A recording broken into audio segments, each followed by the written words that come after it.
Where nobody gets my references. Hello and welcome to the Nen Show Podcast. I am your host, Craftsdwarf, here yet again with my co-host, Mathwiz. Say hello, Mathwiz. Hello, Mathwiz. She did it! Yay! It only took us like, 53, 54 episodes? Anyway, yeah, we're reading Fairy Tail. You've already let me know about your feelings. Do you want to know what the sad part of that is? Go this on. is like my second favorite arc in the series.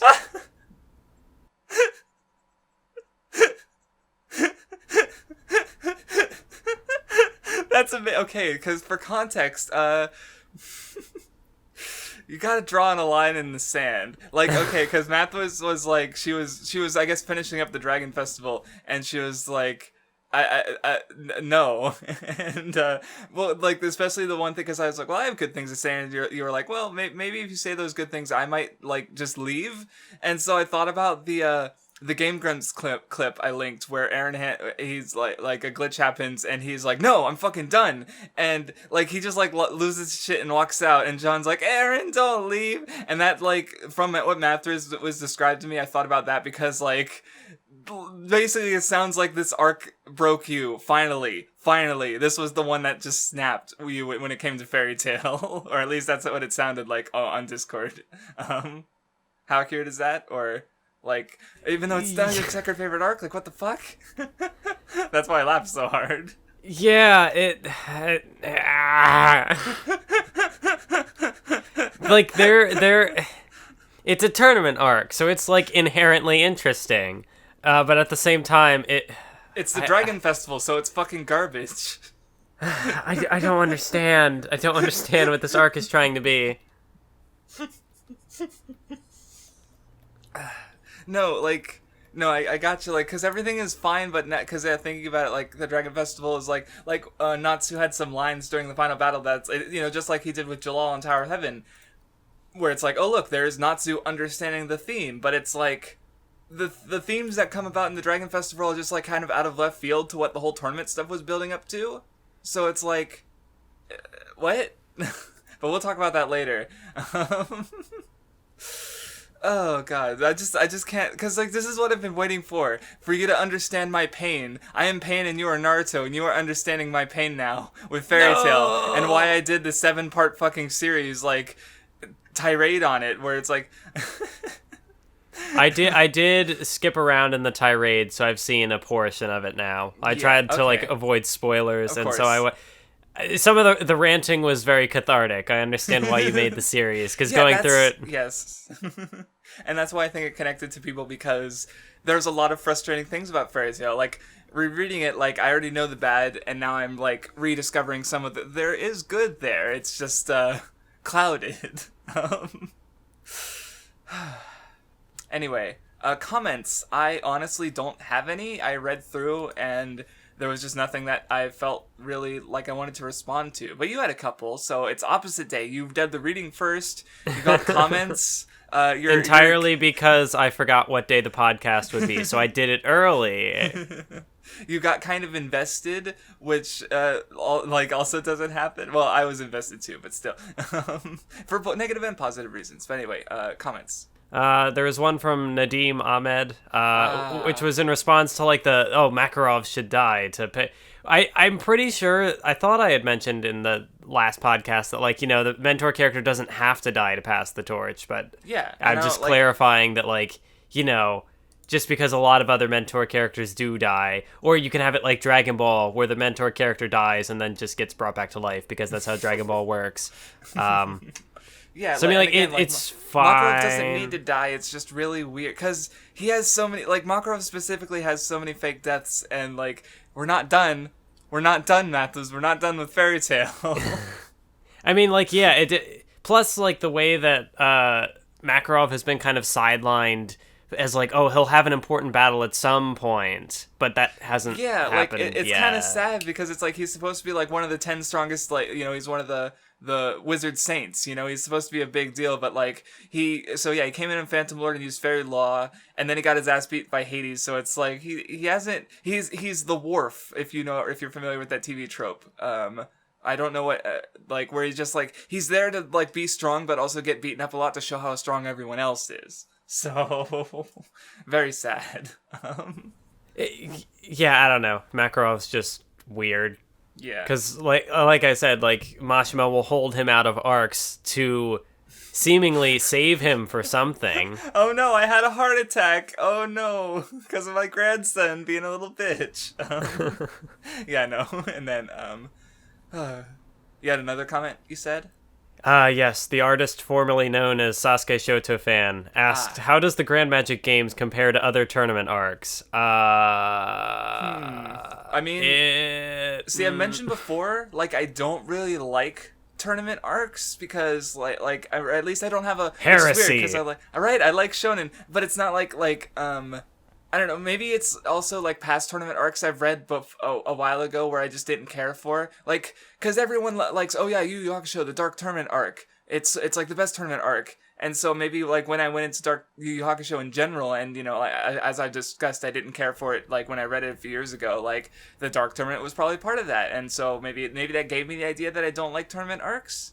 But like, because looking back to Naruto, it's like those tournament arcs were just a bunch of fights. The tournament specifically, like the tuning exams, I like it when it's not just fights. And so like with this fairy tale stuff, I do like the fact that it's not just fights, you know, and that's part of the fun of this arc. So, but then you know, you bring up the tuning exams. This arc does go all tuning exams in a way because it's like the tournament just morphs into a world, and well, even then the tuning exams wasn't that high scale, but like, you know, like a world-ending threat. Yeah, and it's also like, again, I'd expressed this issue at the tirade, but it's, you know, it is kind of tiring because it's just like what happened last time. We had a kind of tournament thing that turned into a fucking big deal. Like, and so it's like, I don't know, especially with this case, I just feel like this would have been stronger as a tournament arc. But, I mean, obviously that would change the story a lot, so it's probably not really feasible.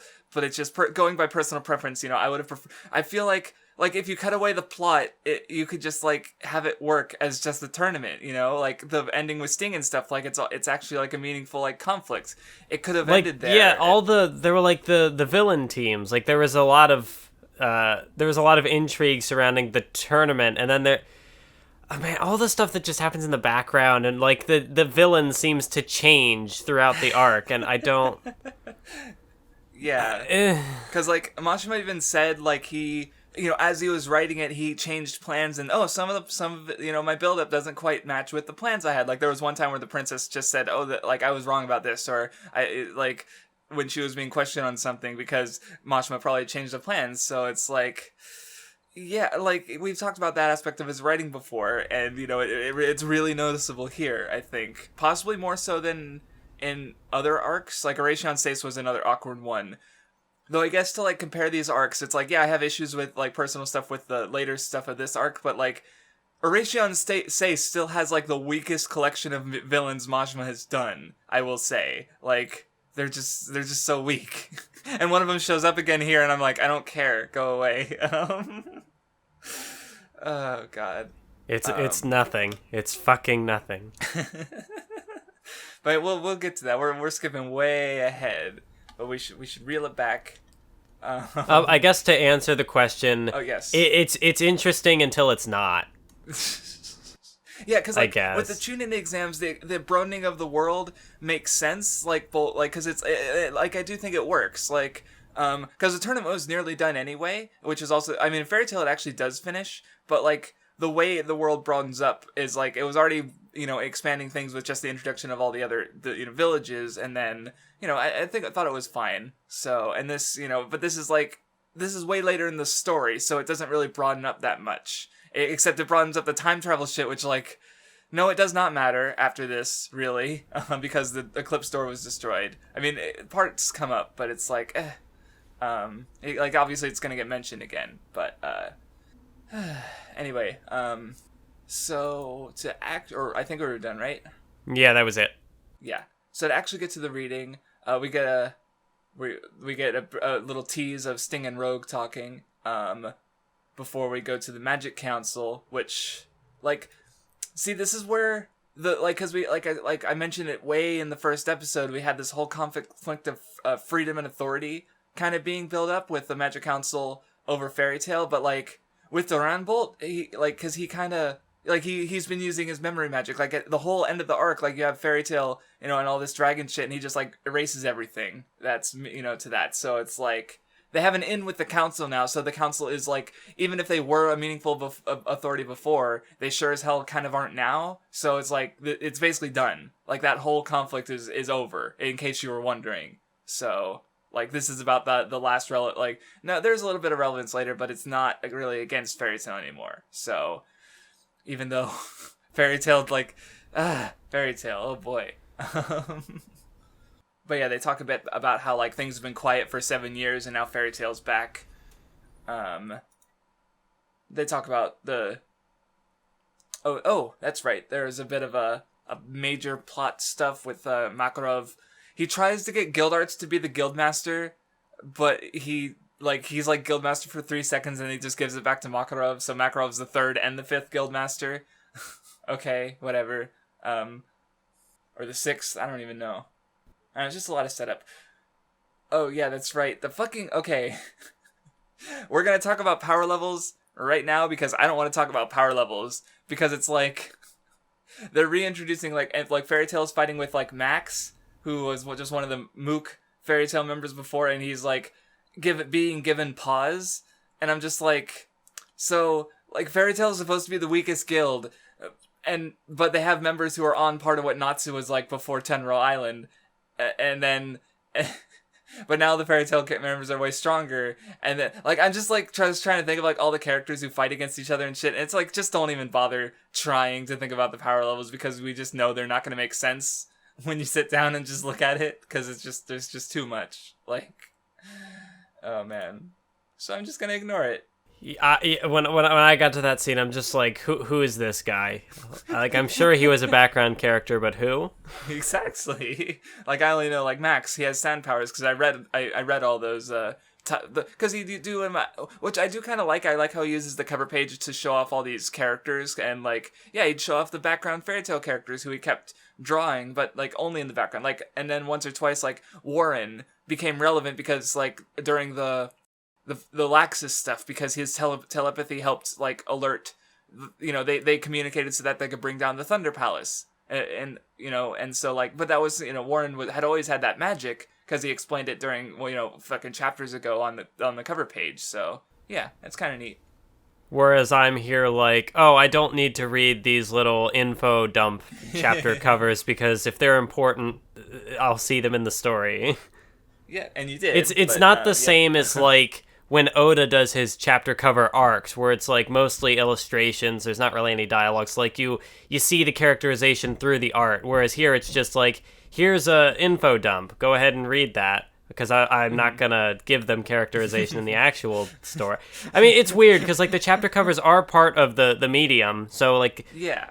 But it's not the same. Like you can't just explain characterization to me and be like, yes, I am attached to this character. I don't know. Right. Like, yeah, no one's gonna be like, oh yeah, Max is my favorite character, or Vegeta, who's Vegeta? Exactly. No one knows who Vegeta is except me because I read all. No. I liked one of your jokes in the tirade where you're like something about this character's team. Well, that's actually not that character. This is that character. Yeah, that's right. Like I used the fact that like no one knows these fucking characters, so I was like, this character's that and this character's that. But no, I was lying to you. Yeah. I need to rewatch the tirade. I'm probably going to cringe a lot because there's a lot of dumb bullshit there of me just not getting it, or like bad translation. I've mentioned that before. Mm-hmm. But I don't know. I'm sure there's legitimate points somewhere in there, even if they're not explained very well. I remember you ranting about the end of the Edalus arc, and I'm like, Craftsdwarf, that was explained. Yeah, that in the first one, right, with the Luffy Natsu. Yeah, that one hurts me to this day. Yeah. So, but yeah, moving on, there's a little bit with Fuck, I'm not saying her name. The healer lady. Porliuska? Yes, thank you, Porliuska. That was, how are you good? No. But yeah, where it turns out she is Edelus Grandini. See, I wonder if, like, as far as, like, changed plans go, maybe she was originally just supposed to be Grandini, but Mashima, changed something, or, because she's always hated humans, but it's like, you are human. Well, why can't I hate humans anyway? So I wonder, I don't know, maybe. She's a misanthrope. Yes. But yeah, she gives I think Wendy that's the term, I don't know. some spells that help her later. You're correct. That is the correct term. But yeah, it was just one of those reveals where I'm not going to think about it. Yeah, it's fine. Exactly. I assume. But anyway, they're going to enter the Grand Magic Games. They got to do some training first. Okay, see, I feel like I think I dropped it for the second time, because I talked about how I dropped it before with when Kana got fairy glitter, and I was like, this is going to resolve everything, and it's not going to be interesting. And I dropped it even though that's not what happened. How many times collectively have you dropped it? Like, how many more should I anticipate? I think 4 times total. So there's still 2 more. We're halfway through the drops. 2 of them are in this stretch, within, like, several... Because, yeah, one of them was, because one of them was when they... Because, yeah, they returned from the time skip, and I got so hyped, like, oh, they've been away for 7 years? Now we can see how they look 7 years older. They've probably been training all that time. No. They just came back. Normal. And so that frustrated me, but I think I dropped it, but picked it up literally the next week. Like, so it wasn't really a drop. It was emotionally a drop, but it wasn't, like, actually a drop.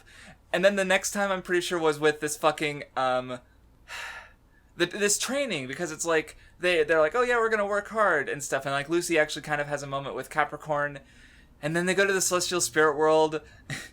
Like, if you watched part 2 of the tirade, like, I did the math and explained how, like, stupid 1 minute equals an hour and a half in the spirit of fucking what? Yeah, it's so, like, I'm just overthinking something, a joke, basically, but because it is, like, it is dumb. It is weird, though, because, like... they have, like, the contracts, like, once per week or whatever, but it's like... But their sense of time works differently, so... It's not that... Yeah, that makes it even more difficult, because it's like, okay, you can only summon me on Mondays, but, like, what's a Monday in the spirit world versus... Right, it's actually, like, an hour from now. Or, like, so it's... Right. So, like, and yeah, obviously the joke is, like, he doesn't want to have a hyperbolic time chamber, so makes it reverse. So, because I do, like, like, rereading it, like, the stupid faces they make are funny, and I, like, in the anime, they even include, like, I think I used it in the video, like, a really close zoom in on Wendy falling to her knees. Like, and I don't know, I just, like, there, there's aspects to it I think are fine. It is just really dumb if you think about it, which is a lot. Which clearly Mashima didn't. He wanted the joke here, and so... Right. And so at this point, contracts don't really matter anyway. Yes. Like, he stabbed part of his setting and left it in the dirt for a joke. So it's like, oh, okay, I guess. Sorry, you were talking, and I interrupted. Well, no, I was saying that, like, contracts don't even really matter at this point anyway. They've become obsolete, so Mashima's just hammering that home. Yep. Because, so, like, the spirits, like, they just show up whenever they're needed anyway. Or, see, yeah, I don't know if I dropped it at this point. I think I actually technically dropped it a little bit after that, because Altair and Jellal come in, and it's like, hey, you missed out on that power-up. Do you want one anyway? And I'm just like... Because it's like, we're gonna work hard, but they don't work hard. They just kind of get handed a power-up, and I remember being really frustrated about it. But it was also, I dropped it, and then I picked it up next week because I was kind of interested in the tournament stuff. So at that point, I just kind of gave up, and I was like, I'm trapped here forever. I'm never going to be able to stop reading Fairy Tail. Like, as frustrated as I am, I keep coming back. And so my last drop it won't happen until, like, way later, because I just like, I finally just, like, I don't care. And then I did come back to it for the tirades, so... But yeah, so I was very frustrated around this time of the story reading it weekly. Man, if I had to read this weekly, I would have been done ages ago. Yeah, you probably wouldn't have even finished the first stretch of chapters. Not that you haven't found bits to enjoy, but bits. Emphasis on the bits part, yeah. trying to think if I have anything else to say about this little training, quote unquote training stretch. Okay, yeah. So there's like one bit, I think Lucy is talking in the bath about the one magic and how like her mom was talking about how it might be love, and I'm like, okay, that doesn't really add much to me, but maybe it'll come up later. So, oh, and then I also kind of like the idea of crime sorcery or sorcery. I don't know how you pronounce it exactly, because I'm bad with words, as we have well established. So like I do kind of like, because like yeah, there are like I think they mentioned it last time, but like guilds aren't allowed to fight each other. Like guilds aren't even allowed to fight dark guilds, which is weird to me but I guess that's kind of the point, is that like the council is trying to put their authority on people, on guilds, so it's like, oh no, you can't even go fight dark guilds. Like the alliance in Oration Stace wasn't allowed to happen. So crime sorcery, like as an independent guild, they're able to like do good by fighting the dark guilds, but outside the authority of the council. So it's like it's kind of a part of that conflict, even though the conflict has basically been dropped by that point. But I do like the idea. It's kind of neat. And then the second magic container, I've always, like, I remember feeling like it was a perfect explanation for all the Aspel power-ups, so to speak, where it's like, oh, the characters summon strength from nowhere, well, they have a second magic container inside of them, so, oh, I guess unlocking that means they can't do that anymore, but I guess they kind of still do, so it's like, but it's, like, emotional, so, I don't know, that's just an old thought I had.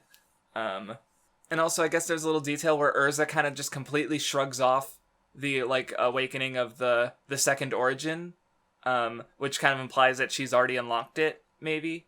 Though later on, she's the only one who actually like during the Minerva fight, there's a part where she literally just says second origin unlock, and she's the only character so far who's done that. So it's like, I don't know, maybe that's supposed to be because she has more control over it or something. I don't know. Yeah, now that you mention that, she is the only character who did that. So it's like... Right. Or at least, like, vocally. Like, it's not to say the other characters have or haven't, but, you know, how do we tell? So, like, maybe they just haven't used it yet, which would be weird, since that was the...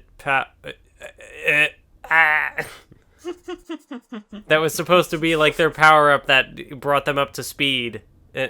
No, like I said, it's like, at this point, it's like... The power levels are just like Mashima, like he wrote about, like he just like, yep, power level, and he just like, fucking like chucks it out the window. It's like, yeah, because otherwise it's like, how do we know that Erza's using her second origin? Let's just have her say it, like just. Right. See, it's like, I think I talked about this on the One Piece thing, where it's like the issue with Haki is that like, or that the reason he gave Armament Haki in particular this distinct visualization is so he doesn't have to explain it literally every time. Like, oh, the character's arm is black, therefore that arm is imbued with Haki. Like, it's Haki, good go! Visual. Yes, exactly. Right. There's no need for characters to say Haki go every time they punch something, which would just be like Luffy does his Gatling, and it's like Haki go, Haki go, Haki. No, that would be stupid.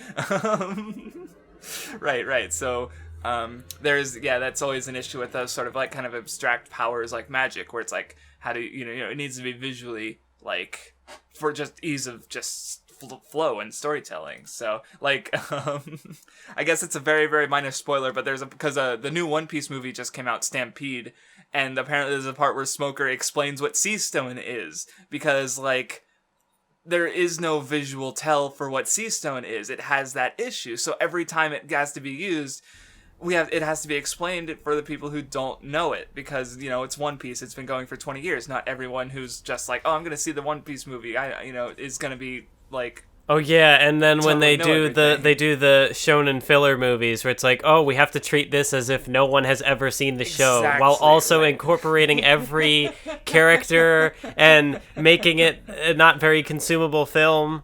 Dude, yeah, no, and Stampede in particular has like more One Piece characters than any like One Piece of media except for One Piece itself. Like, it has so many it cameos like fucking obscure Alabasta filler. Like, someone was saying like, yeah, there's a guy who literally just shows up to sell Nami maps in one filler episode of Alabasta or map paper, and he shows up in the movie, and it's like.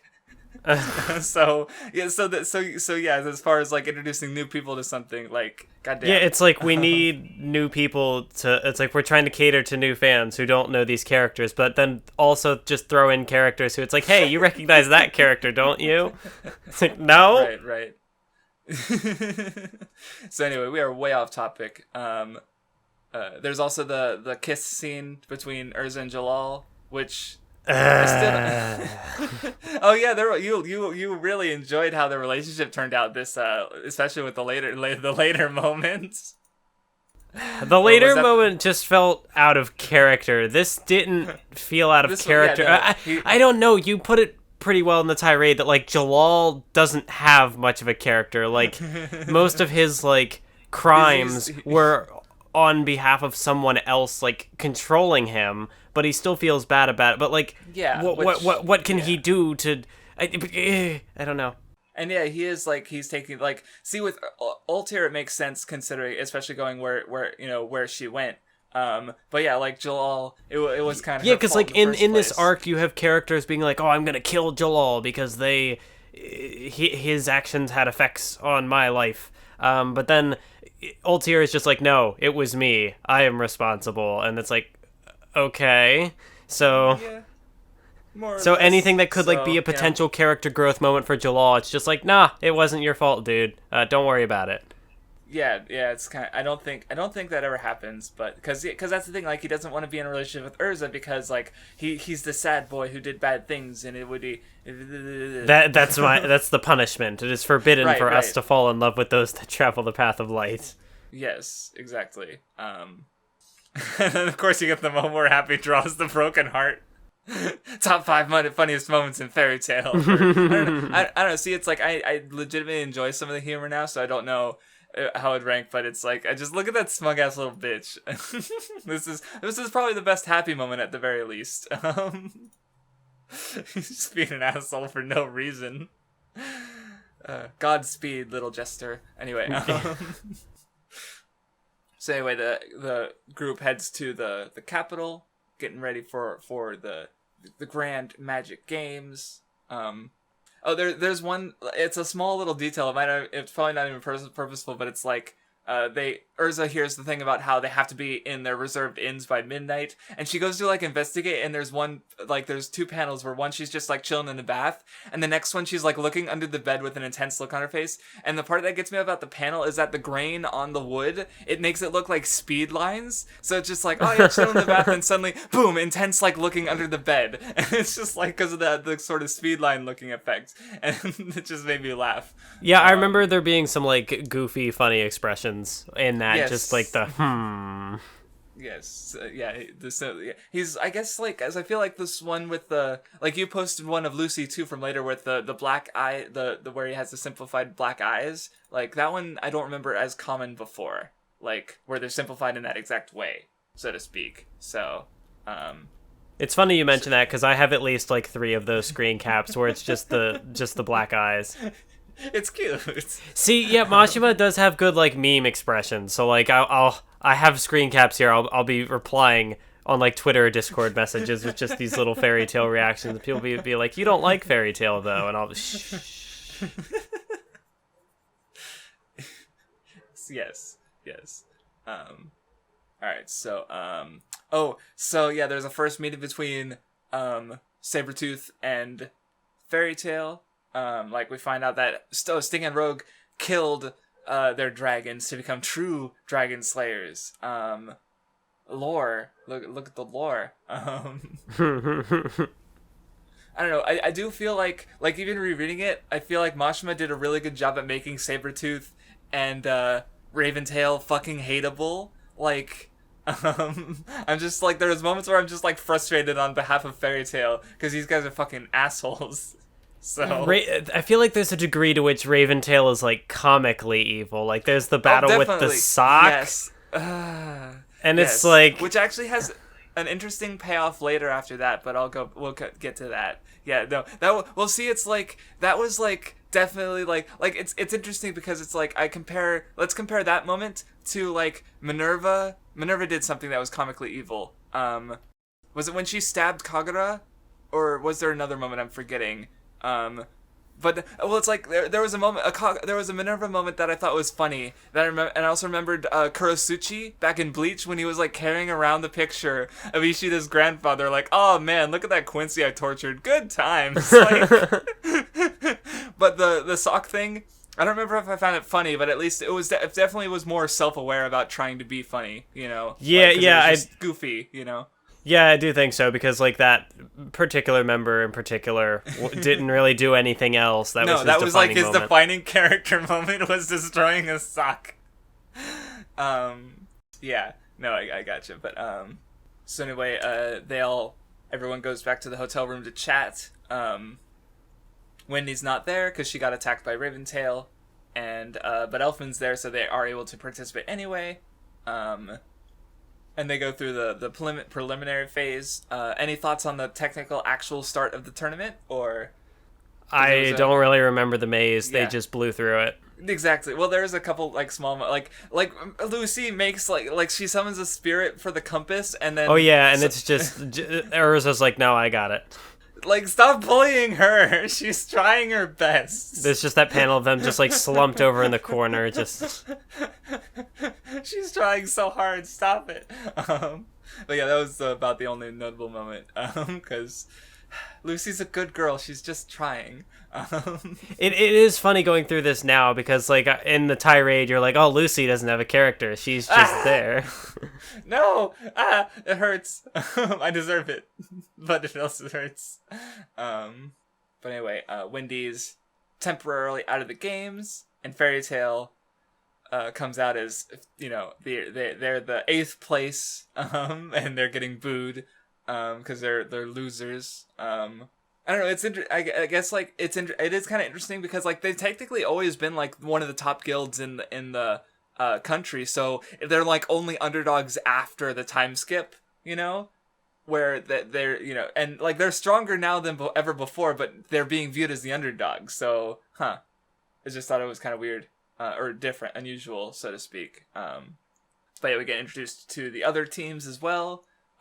Most of them being guilds we've already, like, I think, like, Mashima is basically just kind of reusing the guilds from, or, because, like, back when, in Lullaby, like, whose guild masters do we see? We see Quattro Cerberus and Blue Pegasus, you know, and now we're seeing, they're both back. There's a new guild, Mermaid Heel, Lamia Scale, which has been recurring, Raventail, of course, because they're important.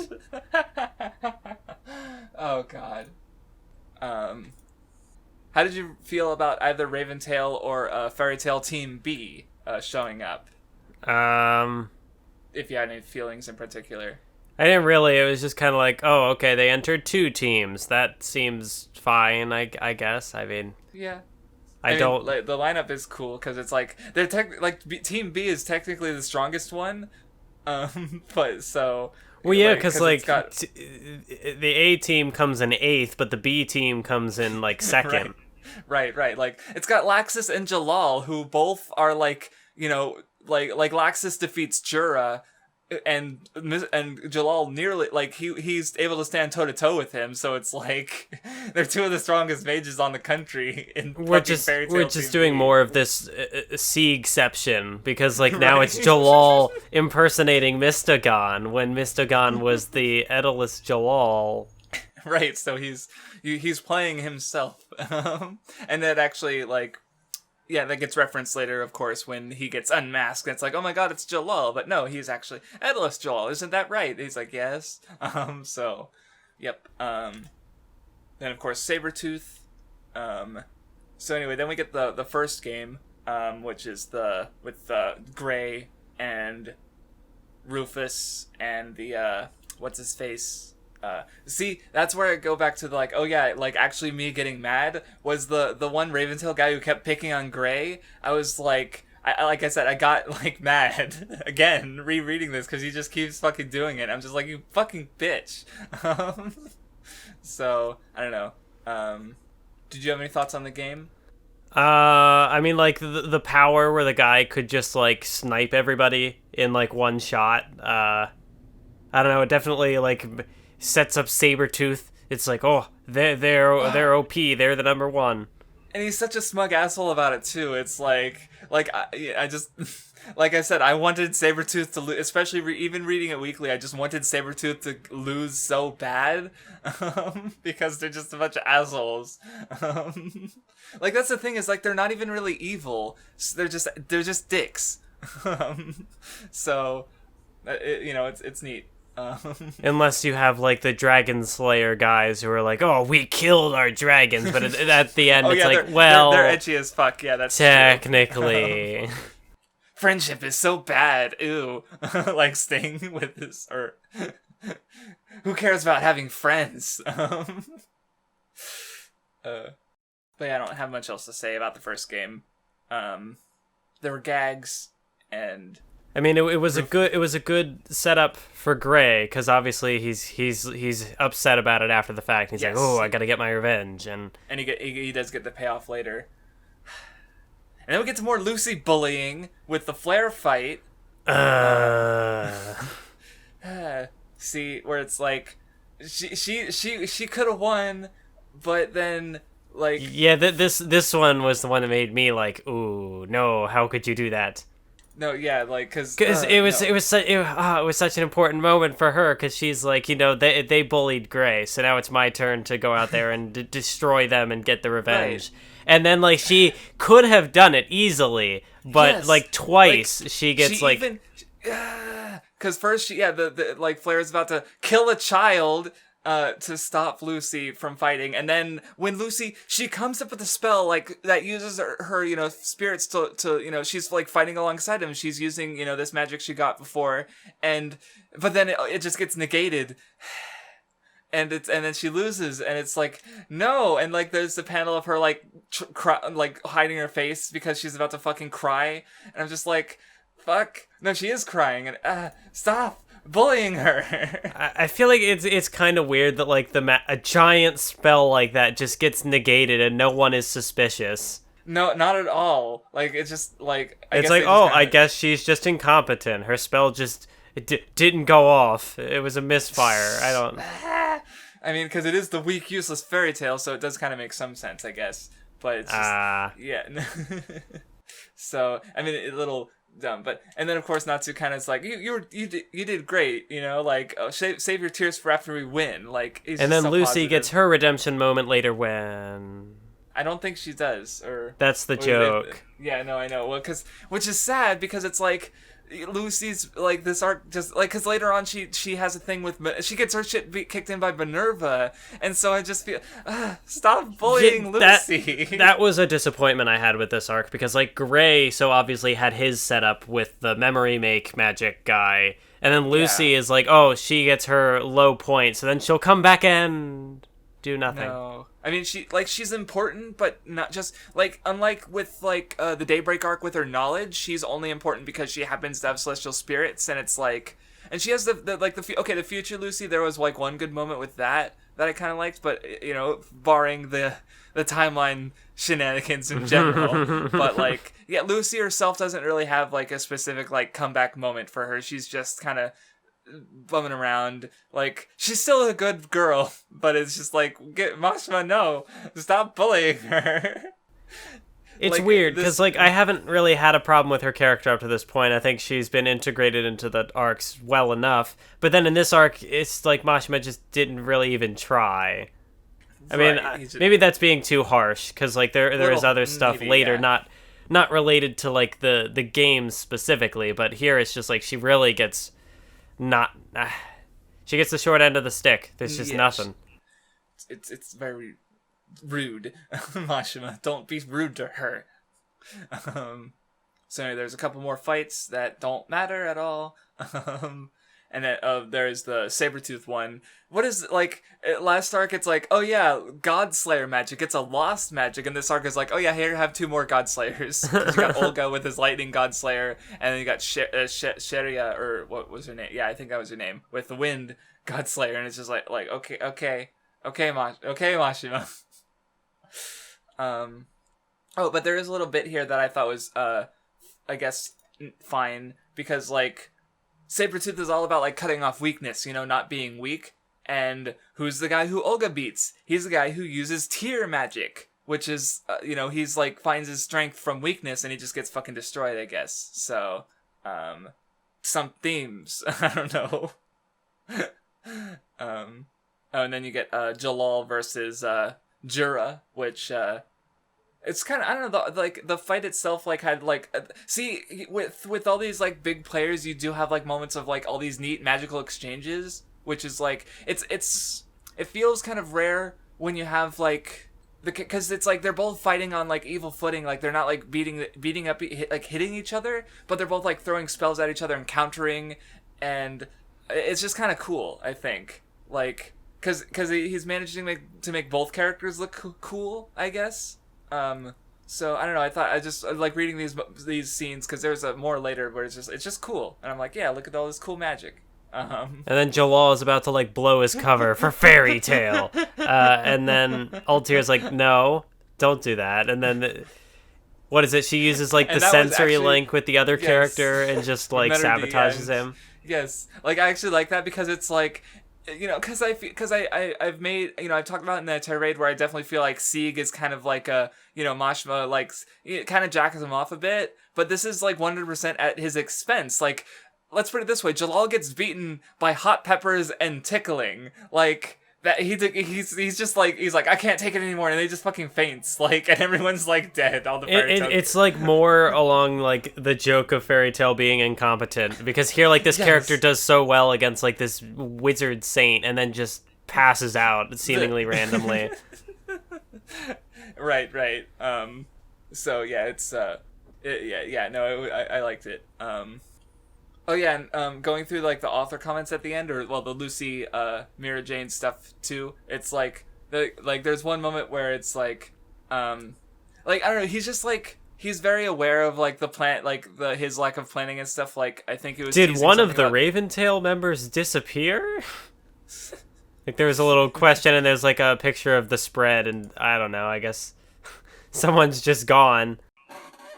Yeah, I don't remember who because I just saw it earlier, but it's and then what was I gonna say was I don't know, like again, there's Mashima being there was also one moment I think later on because he did the big rave cameo later in the big spread of all the guilds, and like I showed you the picture where it's got Haru and Ellie and Let and Ruby and Musica, and I think like I don't know, it was interesting because at the end of one of the volumes he was talking about how you know, he still has fans coming up like, oh, Rave was the first manga I ever bought with my own money, and people just had enjoyed Rave.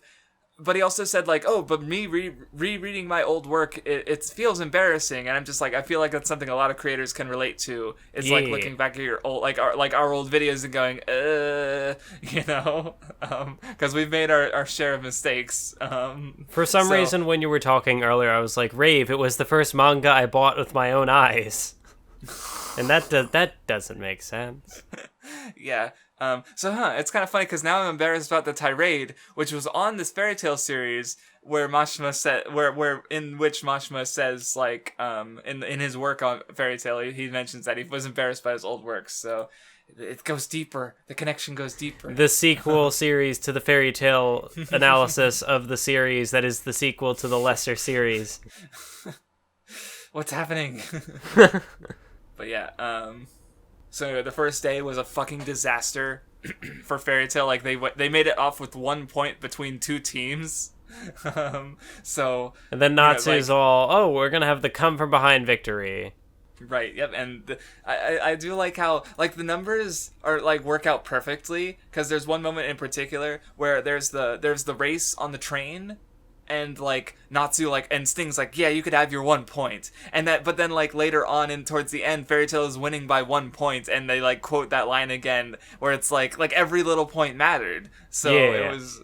I really did like the point system in the Grand Magic games, because it wasn't just like, oh, win a fight, here's a point. There were like layers to it, like, oh, if a character fights to a draw, you get like half, and then there were like the events where it was just so like Mashima had to think about how the points were gonna be spread out. Right, and it actually worked out because that was the payoff for me, was that that reference to it's just 1 point, or it was like technically 2 points, because I think Natsu beat Gajeel, so he made third place, and because he also beat Sting. So yeah, and it's cool. Oh yeah, we get introduced to Bacchus, the drunken guy from Quattro Cerberus, who another pervy character. So more of them, yay. Oh, and then we get the train race I was just talking about. Did you have any thoughts on like the train race or anything, or nah? Because we already kind of talked a bit about it. No, we kind of covered the important part. Everybody else just kind of raced. Yep. And yeah, Sting has his line at the end where it's like, for friends, that's pathetic. Like, what manga are you in, dude? Like, we know what's gonna happen here. So yeah, moving on to the fights.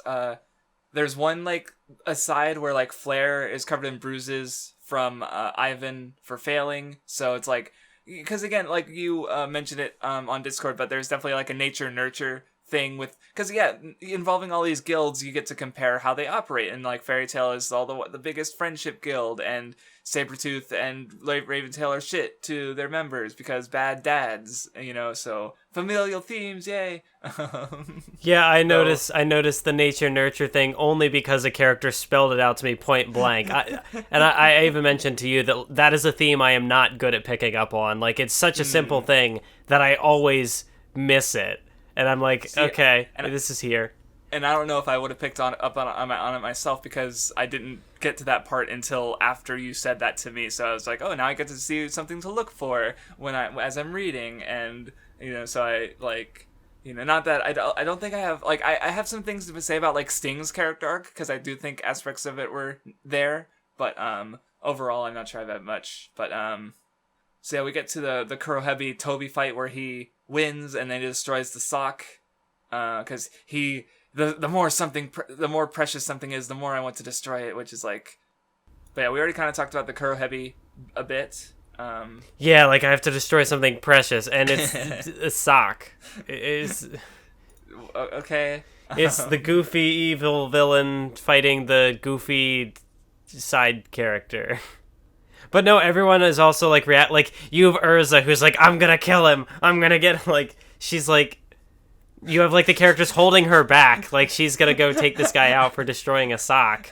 I didn't notice that. That's you're right. I didn't notice that.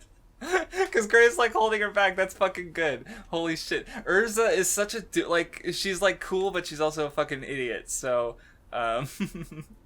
Erza's good. I mean, yeah, like Mashima really plays up the drama with the art, because the guy like, no, and it's just his head like waving back and forth, and then like all the characters like watching intensely as this sock gets ripped apart. Top 10 saddest anime deaths. So yeah. Anyway, then we get the Elfman Bacchus fight, or I'm probably pronouncing that wrong. Bacchus. I have no idea. There was an interesting subversion, because the king or whoever is like, oh, I want to see a cool fight, versus the is like, the okay, one who transforms, yeah. Yeah, and so he's like, oh, I can't wait to see Bacchus versus Erza, and of course, like, that's naturally my first thought, because that's what was set up. And it's like, oh, you wanted Erza? I picked Elfman. Elfman, yeah. So I guess the king wanted Erza, the magical girl, but instead he got the beast man. So and then this is also like around the time where the servant guy was being like built up all sinister, and like he's the like he might be the antagonist pulling the strings in the background, but then he just doesn't become that. The plot switches directions. He did like kind of the same thing he did with Mest back on Tenro, where it's like, oh yeah, Mest, look at how sneaky he is. He snuck onto this island. He's memory magic. He's totally one of the seven commandment or the seven whatever or of the Grimoire Heart. But no, he's actually a counselor. It's a subversion. He works for the government. That's why he's sneaky. But, he did that again with Arcadio. He works for the government. That's why he's sneaky. No, I don't know. But I mean, like with Mest, there's like a reason for him to maybe be portrayed kind of sinister, because the council at the time was supposedly like anti-fairy tale, whereas this guy, like, he's supposed to be a good guy. I don't know. Yeah, well, like, there's definitely some issues with the translation, because at one point he says like Lord Zeref, but I think like it is a respectable like they mentioned the honorific at the end of one of the volumes, and because it's like comparable to like Dono, where it's like kind of an outdated honorific, but like saying Lord Zeref implies worship in English, I would say. Like, because that's what the implication might be have been intended to be, but maybe it's more vague in the original Japanese, where he's like, yeah, he's referring to Zeref with this honorific, but ultimately he sees Zeref as an enemy. Or maybe it was a change in plans. So it's like, I'm not sure. So, because Mashima be like that. Oh yeah, and there was also the subversion of the Lucy narration, because in the one box it was like, oh, to my friend Lucy from Levy. So it's like Levy's doing the narration this arc. But then it's actually like future Levy, so it's like, Yep, and then anyway, so yeah, Elfman bears the pain for his siblings, I guess, or something, and wins. Sure, it's fine, I guess. Oh yeah, there's the battle between Mira Jane and the blue Pegasus Jenny, where it's like a pin-up battle, and then they just switch to battle forms, no, thank you, sir. Yeah, it's just like, okay, we're gonna end this with combat. Bang, go on. The other character sets up like this. She's scheming. She's like, oh, I'm gonna get her. I'm gonna win this for sure. And she's like, okay, I'm just gonna transform and punch you. Yeah, it's a thing, I guess. It's a tonal comedy relief. I guess like the Grand Magic games were able to feel fun before the world-ending stuff, because like it's more the lower stakes. Just so the characters being characters when he has that's what I definitely like, because there are some really cool moments in the Grand Magical games. Like there's one with Erza later. I think you know exactly what I'm talking about. That I've always thought was hype as shit. But anyway, we'll get to that. Because before we get there, there's the fight between Yukino and Kagura. Kagura strong. Yukino just kind of gets wrecked. Yeah, I like how she's like, oh, there's this rumored key that goes beyond the 12 golden gates, and then it does nothing. It amounts to nothing. It just gets one shot. Yep. Because it's like there's like the golden key is the silver key, and then the one black key, the Ophiuchus one. So, but no, it just gets wrecked anyway. So that's nice. Oh well. I feel like Kagura was meant to be like this really cool character, because like she decimates people without even like unsheathing her blade.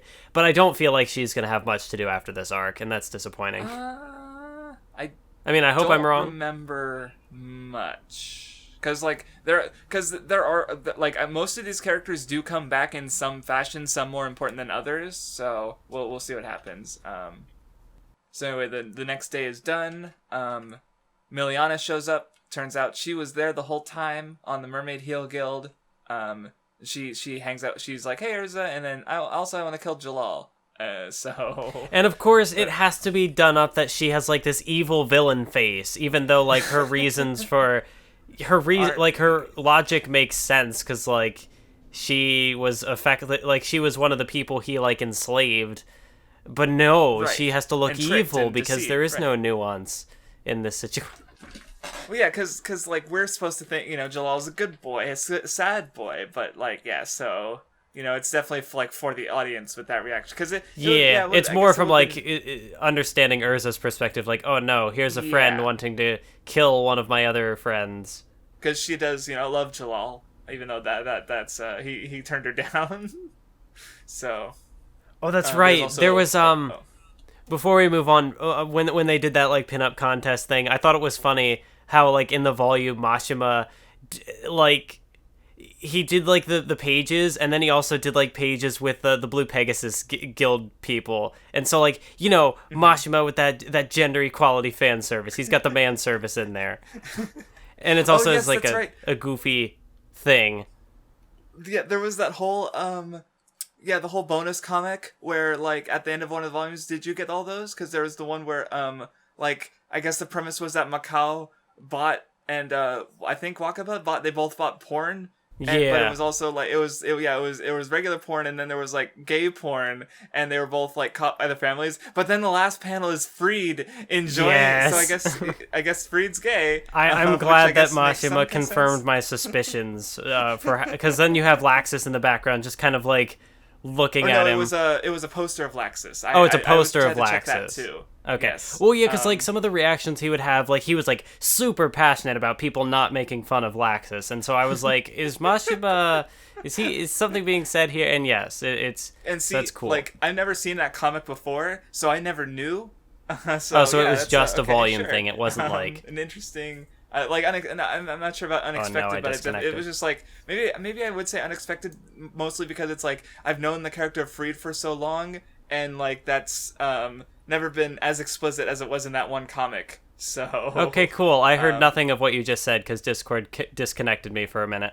Very sad. I was saying that like I just happened to not know that because it's like I just known Freed. Like I'm not sure if there was anything like. I don't know. I guess maybe I just don't see things through that lens as often. But like, I just never thought of Freed that way. Like, I never, or either way, really. It was just never a sort of like, a thing. Oh shit! Though thinking about it now, but well, to finish what I was saying before, it's like that maybe like the comic was that I hadn't seen before. It was like, oh yeah, that's the thing, and I'm like, oh shit, okay. But one thing I thought about, because after in Tenro Island, remember Freed was pretending to be attracted to all the sexy women, and oh yeah, Bixo was like, you went overboard with that, and so like for I guess at the time the implication was like he's not that attracted to women, but now it's like, oh no, he's not attracted to women at all. So and I guess Bixo knew that, or so I guess that's what the implication is supposed to be. So. But you said that this was just in the volumes. It wasn't like in the weekly chapters. This was a volume bonus thing. That moment I just mentioned is probably the closest thing to hinting at that I can think. Well, you picked up some things about his like super defensiveness about Laxus, you know. Mm-hmm. So it's like, there's like those kind of things where like you could see it as either way. But well, yeah, because when you'd have the Raijin tribe, like, oh yeah, Laxus is so great, and you'd have Freed being like. You know, it might just seem like he's just like extra supportive. So like you could, I don't know. That's kind of what I always like thought about it throughout the years. Like he's not. I never thought of it as a romantic thing, but now I have this context. So now that kind of just like that moment of that Tenro moment in particular is like completely recontextualized now for me. So. But anyway, yeah, a little unexpected, but not bad at all. It's in fact it's kind of neat that it's kind of like subtly been there. So yeah. But anyway, there's a bit where the Zemia is mad. The Sabertooth Guildmaster kicks Yukino out for losing. Not just losing, but also like owing her life to another guild, like staying lost. But he's just like never do that again. He's giving him a second chance, but Yukino kind of lost both of her chances, so she just gets straight up like humiliated and kicked out. Which Natsu doesn't take well to later. Well, no, yeah, because the guildmaster is like, no, he's like public humiliation, like get naked, and then he's like, get rid of your guild mark. And so like she's, it's not even just like you failed the guild, just get out. It's like, no, we are going to like take your pride and strip you down to nothing, and then just like kick you out to show like that's what this guild stands for. If you lose everything with this guild, and you have to like start over. Yeah. And of course, there's like a conversation afterwards where like Frosh the cat is like, "Oh, you're not gonna leave," and then like so showing the connections and things like, "Yeah, she deserved it. She was weak." So, I mean, and this was like. Sorry, I keep cutting you off. No, I was gonna say it's just characterizing their opinions on the matter, but yeah, go on. This was like. Well, I was gonna say as far as like tone goes, like I know I was complaining about like the world-ending stuff feeling out of place, but this feels more like it's a more dramatic undertone to the tournament arc, but it works, and I feel like this stuff with Sabertooth was cool. Yeah, it's like it doesn't need to be world-ending like stakes to be like compelling, because this is just like it's character drama, and it works, and themes and stuff. Yeah, themes. Was that a theme? But yeah, she tries to give up her keys to Lucy, but it doesn't. She doesn't. She decides not to take them, and then of course Natsu goes out to Yukino and finds out about the how she's got kicked out of her guild, and she doesn't have a home, and Natsu, who finds Fairy Tail his home, of course he gets mad because like a guild that like this is I don't think there's been interguild like stuff quite like this. Like there's been like, I mean, there was like the betrayals and stuff with the dark guilds, but here you have an official guild that like outright like, you know, kicked her out. Like, you know, they took her from her home, so it's a little bit different from like Kageyama getting stabbed in the back. But so, and Natsu, of course, like he just takes it on himself. He just fucking charges in there and just fucking starts wrecking shit. Yeah, someone's attacking Fairy Tail. It's like, who'd be dumb enough to do that? And that's just Natsu. Sabretooth, yeah. Oh yeah, just, yeah. Of course, Sabretooth. it's Natsu. Yes. And he fucking like goes toe to toe with the fucking guildmaster until Minerva steps in to stop him. Stop them rather. Natsu having that Natsu logic where he's like, okay, if people lose, if I beat you in a fight, then I'd disband your guild. Yeah, I mean, it seems reasonable to me. Although it does, you know, we kind of harped on the power scaling a little earlier, but it is kind of weird that like Fairy Tail is portrayed as these underdogs this arc, but they're not really. Like the time skip almost didn't like, matter in that regard because they're are mopping the floor with. I mean, like, if they're losing, they're kind of getting cheated out of a loss, like with Lucy or Gray, where they're, like, being picked on. And I do think that worked to the benefit, at least for me, of the arc, because I was, like, again, legitimately frustrated for Fairy Tail's sake, because, like, you know, I've been reading this series for a decade. You know, I do have some level of, you know, I'd only say, like, Lucy in particular, maybe like, Erza are, like, notably good, like, or any amount of good characters. Like, everyone else is just, yeah, you exist, you know? But, like, I still have some kind of attachment to them, so, like, seeing them get bullied like this in the early parts of this arc, like, I want to see them win. You know, like, Gray never got his, like, yeah, like, that's the thing with how Raventail was handled, because Gray and Lucy never kind of got their, I mean, Laxus, you know, he even said, like, this is for Gray, this is for Lucy, which was good, but it wasn't personal for those two characters, so, you know, because I wanted to see them, like, turn things around, so that, I was invested in, like, even back reading it weekly when I was already kind of disillusioned with the series, I was invested in this, so, where it's like you said, this is probably one of my favorite arcs, if only for these good parts. Like, the Dragon Festival is like, but the Grand Magic Games is cool. Raventail in particular was just... Oh, we'll get to that, Mathwiz. We'll get to that. But anyway, Minerva stops the fight and forces Natsu away. Sting's getting excited because, like, wow, I didn't know you were that strong. And Rogue has a line where he's like, wait, this guild doesn't have camaraderie? It's like, where have you been, dude? Are you paying attention? So anyway, then we get this, what did you think about Pandemonium, the game with all the monsters that Erza just fucking Erzas?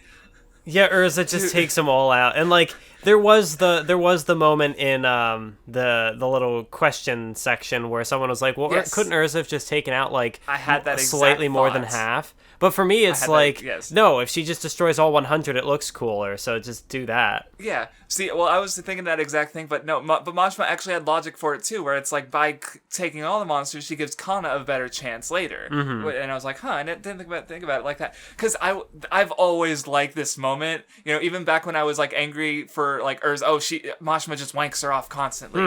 But, like, I've always, like, I couldn't help myself, because it is, like, you could say it's an Erza wank moment, because she's like, oh yeah, look at all, these monsters are so strong, no one can beat them, all of them, and Erza's like, yeah, because the challenge is set up as, like, this point of strategy, like, okay, some of the monsters are stronger than others, so you have to, like, carefully time, you know, and then you have to worry about, like, recovery time and whatnot, so you have to plan it out. Yes, you have to count how many monsters are left of this. But Erza's just like, it all comes down to luck of the draw. Whoever gets it first wins, and she just takes them all out.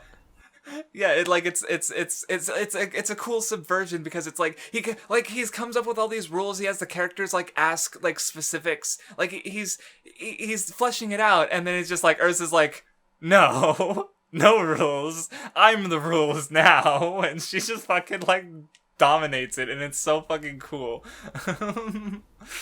So it's like, I can't help but love this moment. It's just hype as shit. Yeah, for me, like, I know you said you had thought about more, like, the numerical aspect to it. But for me, it's just like, well, what makes a character look stronger? Or what makes a character look more badass? Destroying 51 of 100 or whatever, like, just enough to win? That's true. Or just taking them all out? It's more of like Yeah, a statement this way. Like exactly. it's a very Erza thing to do. And I'm trying to think, because, like, yeah, this moment also marks Fairy Tail's turnaround. Like, not that, like, Day 2 still had, like, Natsu's, like, tearful, third from last win, and Elfman's, like, his tearful third from last win, where it's like, oh my god, how moving.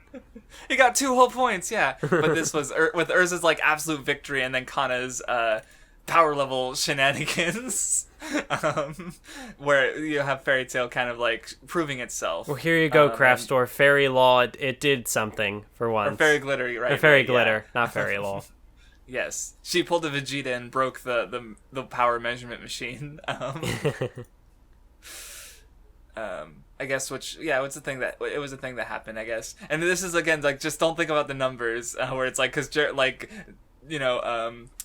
Olga, he's like 3,800, and Jura's like 8,500. Yeah, they even had like a little cutaway at one point where the first character got like 300 something, and they're like, I don't know, is that a good number? Is that a bad number? We don't have anything to gauge it on. And for me, I'm like, just let the other characters attack it and see what happens. But no, they took like an extra few panels to be like, well, that's a good number. That's a strong number, because I guess like otherwise, seeing that she gets blown out later by like. Right. So it's like, yeah, it frames her within the world, and they also mention that, like, oh, she's got, like, physical capabilities, too, that aren't being accounted for. But then it's also like she's fucking nothing compared to, like, this Sabretooth guy who's, the strongest guild, and he's a pretty strong member. And then one of the wizard saints, and then this, the ancient fairy magic. Yes. Right. So it's like, Jesus fuck. Alright, so then we got some more fights. I did kind of like the little subversion as well with the Raventail guy, where he has the power that like absorbs magic, but then this little, it just like dink, it doesn't do anything. Like he can absorb magic, but seemingly can't like output it. Or I thought he was also just like not calling attention to himself. Well, yeah, that was what they explained it as. But for me, I wanted to read it give it a secondary reading. Like, oh, is that just power? True. I mean, I don't think his powers were ever explained beyond that. So maybe I'm making things up. Yeah. Though I get to talk about Raventail a little bit more, because Laxus versus Alexei, who is actually Ivan. How did you feel? Because you've been like groaning and grumping about it. To me, this feels like a very clear sacrifice in favor of the world-ending threat. Like if this had just been a tournament arc, I feel like Raventail could have been fleshed out more, but it's like, okay, we already have so many plot points going into this arc, something's got to give, and it was Raventail, which... I hadn't thought about it like that, but that makes... Because, if this was going to be just, like, if you just remove the Dragon King Festival, like, so you have Sabretooth stuff, and then you also add in the Raventail stuff, and then the climax would work differently, but, like, you'd have multiple, like, threads being, like, given this emotional resolution. But, yeah, I didn't think about it like that, where instead now you have Raventail being cut off for the arc, so that they could focus on Sabretooth and the Dragon King Festival as the second like part, so to speak. So I didn't think about it like that, but yeah, that makes sense. Because like, so I will say I do like this moment. Like Laxus is he's cool. Like I especially like the moment where he's like this is for Lucy, this is for Gray. No, yeah, that's like, cool. Because like that's in such like because like the old Laxus was so pissed off when his team members were weak. Yeah. And what happens? Like this whole, like, think about it this way. This whole arc has been a nightmare for old Laxus, who wanted Fairy Tail to be strong and on top. And they've been the laughingstock of the last 7 years. So here he is, like, being guild master material, and like, but there's also a little moment with Kurohebi where he's like, I don't get you at all. And I thought that was interesting because I thought about it because, like, Kurohebi's literally one defining factor is that he'll destroy precious things.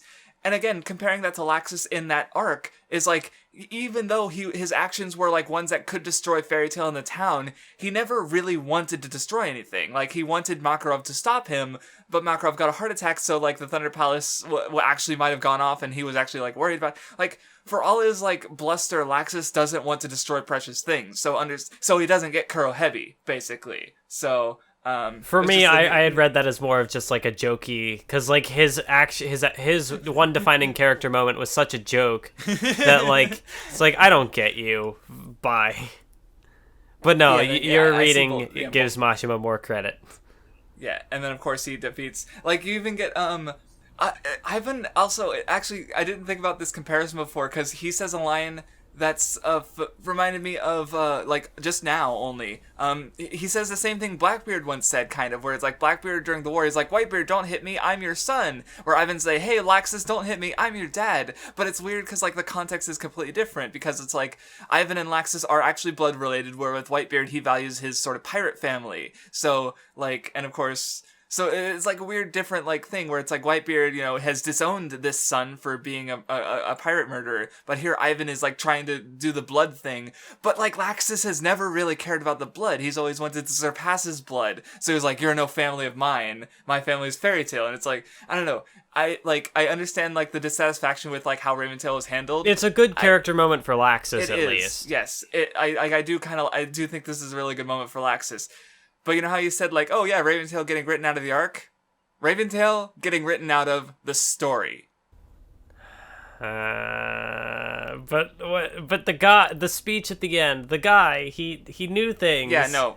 That's the last time that's the thing is Ivan knows about Luminhis story, and the Olga I think is his, or no, Olga's the other guy, Orba the little imp and his little imp thing. Like he goes up to Zeref like, oh yeah, maybe this guy was even more important to Zeref than Ivan. Nope, we don't. That's the last time anything Raventail gets brought up really ever again. Yeah, that's like a weird element of fairy tale, and again, like you mentioned it in the tirade, that like there are all these. Like so many different world-ending threats that pop up in different arcs, and it's like you take one out, there's just another one around the corner. So like in this arc alone, we have Sabretooth is like a big guild. Raventail is doing sneaky shenanigans in the background. Zeref is still there. Acnologia. Then there's this whole time shenanigans with the magical door, and it's like, blah. Yeah, so it's like it's just, and with Raventail it's weird because he was building up for it for so long, and then it's just no, this is it. This is the entire. And yeah, and then they just get stomped out of the story. Yeah, and they don't even get arrested. Like Flair mentions it, like they were kicked out of the tournament for cheating, but they didn't break any laws. They were just and then they just never show up again. That was another weird thing because like before Laxus stomps him, there's like a flashback with him talking to Makarov, and he's like, I've heard that over the 7 years Ivan did no evil and hasn't laid a finger on the guild, and it's like, what do you mean did no evil? I mean, like we'd at least seen like in this arc that the girl was getting like abused for losing or whatever. Or for making the guild look weird. Yeah. And it's like, and then they're saying like, granted, in the time of the flashback, Makarov wouldn't have known that, but still, it's like a weird connection to make after the fact. Like, here's this guild trying to do sneaky shenanigans and like trying to overthrow Fairy Tail, but it's like they didn't actually do anything. So it's another one of those like the intention doesn't matter. It seems. No, it's weird. Well, because like the do no evil thing, like obviously that's just in the eyes of the council. Like, oh yeah, they're technically not a dark guild, so I guess they can become a regular guild. Well, sure, but like no, they're obviously shitty. But it's like it just seems like so much build up for this just to get dropped because like it is a good Laxus moment, but it still feels wanting for just like the level of importance Raventail seems to have been built up as, and especially because after this you get the moment with Zeref in the very end, like the last chapter, but no. I don't know. It's just really weird. And that's basically all I've been wanting to say about Raventail for, like, cause like, even when they first mentioned it, I was like, oh boy, Raventail, and you're just like, uh-oh, what's gonna happen? The answer is nothing. This, and then nothing. So yeah. But moving on, there's Wendy versus Sherria. Win battles, but they become friends. It was a fight, I think. Arguably, no, it was fine, I guess. I don't know. I don't have any specific thoughts on it. Of course, you had to have the panel of like the two cutesy characters just falling over and looking incompetent because they're cute. Yeah, I guess to like it was a cutout part of one of my videos. So I guess I'll talk about it here because it's like I feel like how you talked about how like you want a character who like in your anxiety shonen video you want a character who like grows emotionally as they grow stronger. Yeah. Sort of. Where like and your thing with Mob is like, he doesn't grow stronger. He grows better emotionally, but he's not he's not his power isn't scaling as he grow. His mind scales, so to speak. So like I feel like Wendy would have been a great opportunity for that, because it's like because the thing about like Miyazaki of the films had a quote about moe, because like moe is basically like appealing. Like, making, like, weakness or flaws appealing. So it's like, oh, they're clumsy, like, oh, isn't that cute, And so, like, I feel like it would have been perfect for the Shonen series to have Wendy grow beyond that clumsiness as, like, along as she's growing stronger, right? Grow like, beyond sort of plus ultra. Yes, she just gets, like, super buff and punches Sherria out. No. Oh god, that's a terrible mental image. But yeah, so that's just a thought I've always had, because I think originally in the video I was gonna like do a comparison to Hidamari's sketch, because it's like, yeah, these characters are moe, but there's like, that's what my video is that they're also like growing up. So there, but like, so I just think it would have been a perfect opportunity for a shonen story to have such this, like, because I can't think of a character quite as moe as like Wendy off the top of my head. In this, like, the look at how weak and cute that is. Yeah, of course, I don't have any other examples off the top of my head, so this is going to seem like a weird point to bring up, but it feels like something I've noticed in shonen, in like these shonen action manga, is that like sometimes they'll bring in elements from other genres or whatnot. So like in this case, it's like, you have the cutesy moe character in Wendy, but it's very like surface level in a way, like whereas I don't know, like if I go to a moe show, like that's sort of like the main appeal of it. Like there's a certain, they can deliver more on that like, per the setting or per the conflicts or whatnot. Whereas like in an action manga, it's like they have the surface element of like the moe, but they don't have what makes it engaging. That's an interesting in its own right, I guess. And I can't think of another. Yeah, I can't think of any like an example of like, oh, here's this other genre thing that they just kind of shoved into the shonen thing. Well, to supplant your sort of like point about the surface level stuff, it's like because I've watched a lot of like the cute girl moe kind of stuff, and how often is the clumsy girl is kind of like one of the early, like it feels like a very such a common cliche that like you almost don't see it anymore. Like I struggle to think of like a notably clumsy character where they just they fall over themselves, and isn't that cute? Like that does like. Bamboo Blade from like the mid 2000s. Like there's no character like that in K-On! Really. Like you're watching right now. I can't think of anyone who's like, they fell over. That's so cute. No, that doesn't happen like that all the time. I mean, I think like maybe Kaos in Comic Girls, like there are a couple times where she like just falls over randomly, but there's other stuff. Like, do you mean like that's their defining character trait? Yeah, like, and that doesn't happen because moe is sort of evolved beyond that, where they're taking other flaws and examining those. Like Sketchbook Full Colors actually like kind of uses elements of the autism spectrum. Like the main character definitely seems kind of autistic, and there's like one character who there's a moment where like how they leave their shoes at the front of the door when they come into the house, and she's like arranging them because they were in disorder, like almost like an OCD kind of thing. So I'm curious about the manga to see if there's even more of that. But like. So yeah, it's just feeding into, going off of your point of like, yeah, this is like a surface level example of that, because like, it's like such a common cliche of that sort of, genre that you basically just don't see it anymore. And also it's not grabbing the appeal because again, it would just be so perfect to see like her growing as a character matched with her like growing out of the moe, because like that's part of the point of the moe is that they grow beyond it. So I guess for me, like another sort of example of like, I've talked about like shonen romances never really being super engaging, at least not from like the action adventure sort of spin. Like the elements can be there, but it's very just like, oh, these characters like each other. Let's go the entire narrative and wait till the very end to have them hook up for the reasons. Whereas like if I would like watch a romance series, because that's the main focus, there's more that is like is done with that, I guess. Yes, which makes sense. Yeah, and I guess maybe it goes both ways. Like if you're gonna have like but I can't think of any examples. But it's like, what if you put action shonen elements into something else? It's probably not going to be the main focus, So, yeah, I guess it's just like I can't think of any examples. So there's a fight scene in Dragon Maid, and it's I don't know. It's cool. Yeah, I don't know. But yeah, interesting line of discussion either way. But yeah, the fight was fine. There was one moment that was really, really ruined by the bad translation in the past, because it's the moment where Sherria, that's her name, right? Yes. Yes, she's trying to use an attack and it misses because Wendy healed her to make her overcorrect because she was wounded. But now her body works, so she's able to put in more power and just so that moment was really fucking confusing in the old translation because it's it just doesn't make any sense. She healed her, therefore she missed.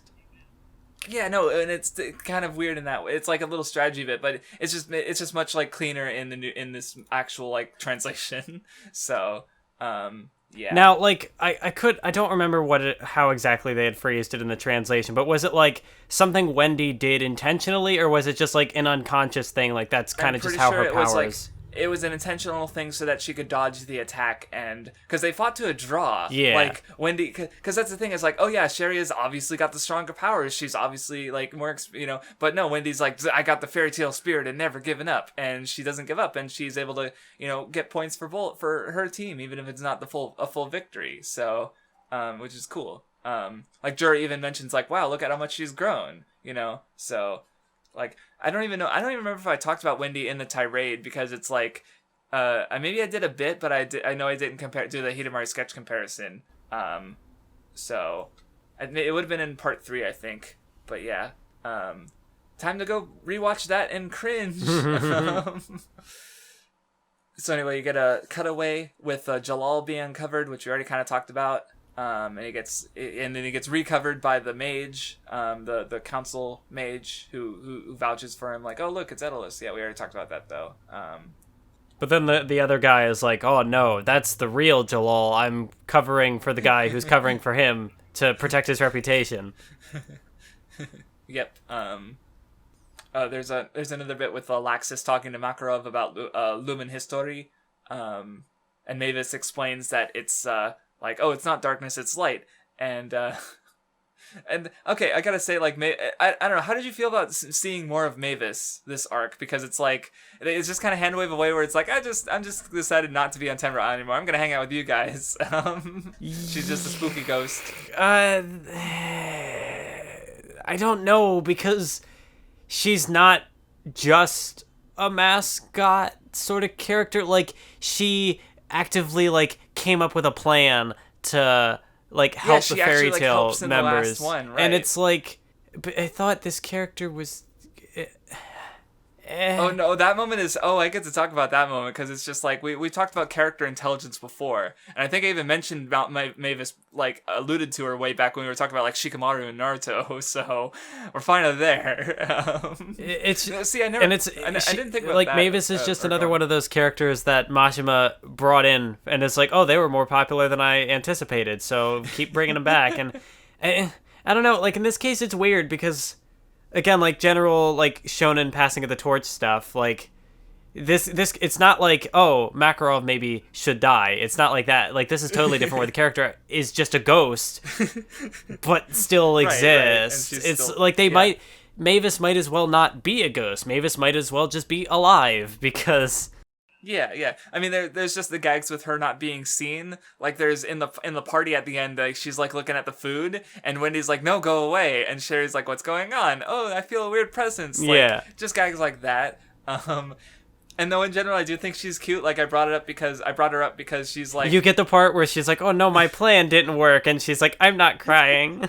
And then here she's thinking about her mistake with Hades because she made him the second guildmaster. Yeah. And now then now she's I'm not crying. And then earlier she was because she was making exceptions with Jellal. She's yeah, I'm gonna allow Jellal to temporarily join Fairy Tail because I want him to win. And she's got stars in her eyes. Yeah. She's cute.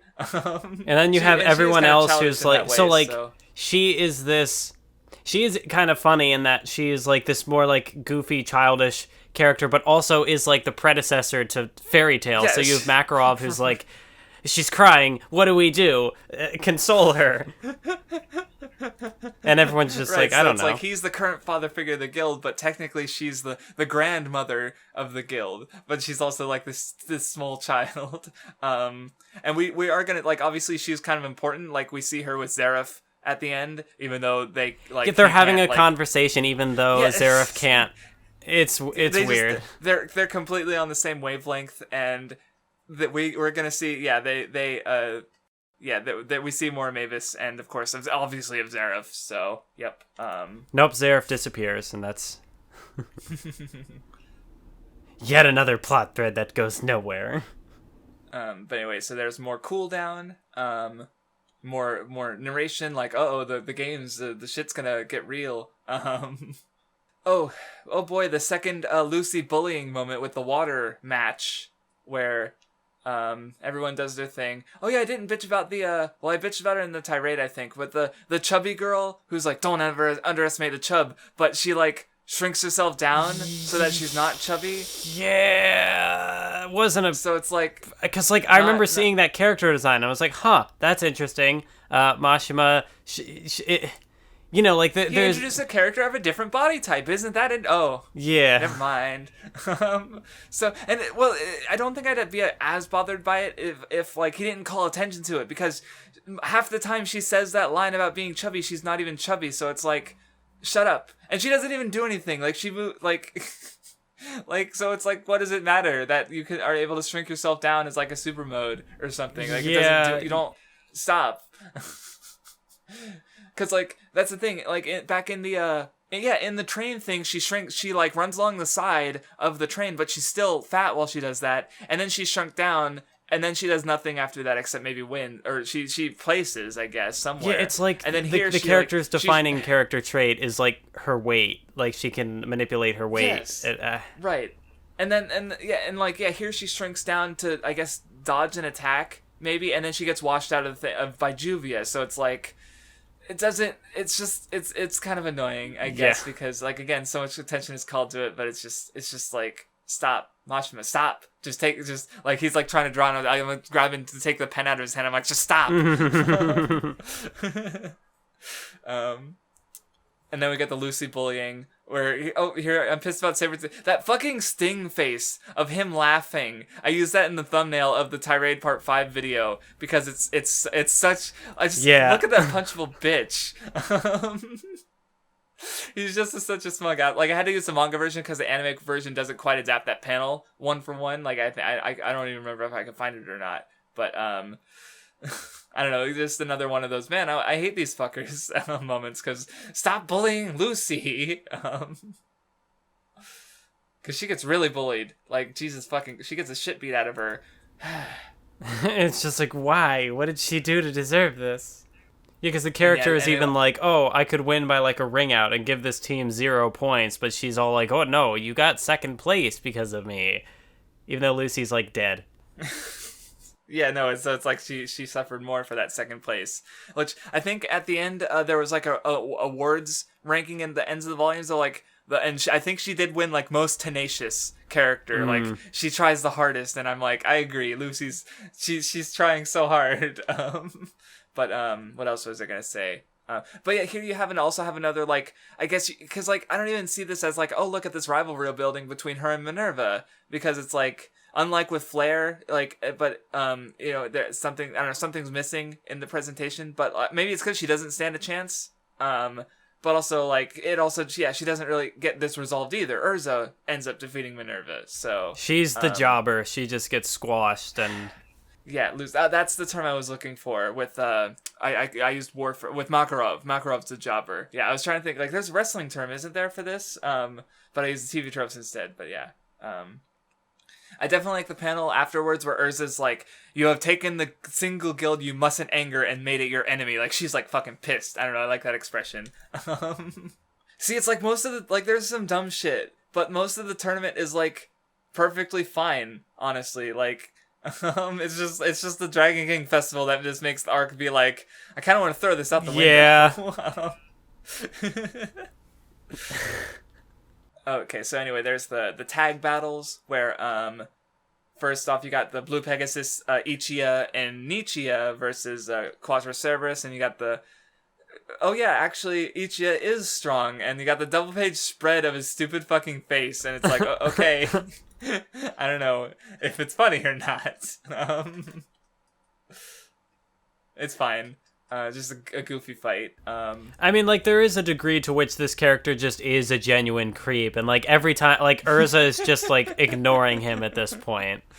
Like when they did that little pool gag chapter, and like she's like chewing everybody else out, and he's like, "Yes, go ahead," and she just ignores him. No, I want you to abuse me or something. Yeah, no, I remember that now. Because like she acknowledges his strength, but as a person, yeah, he's definitely a fucking weirdo.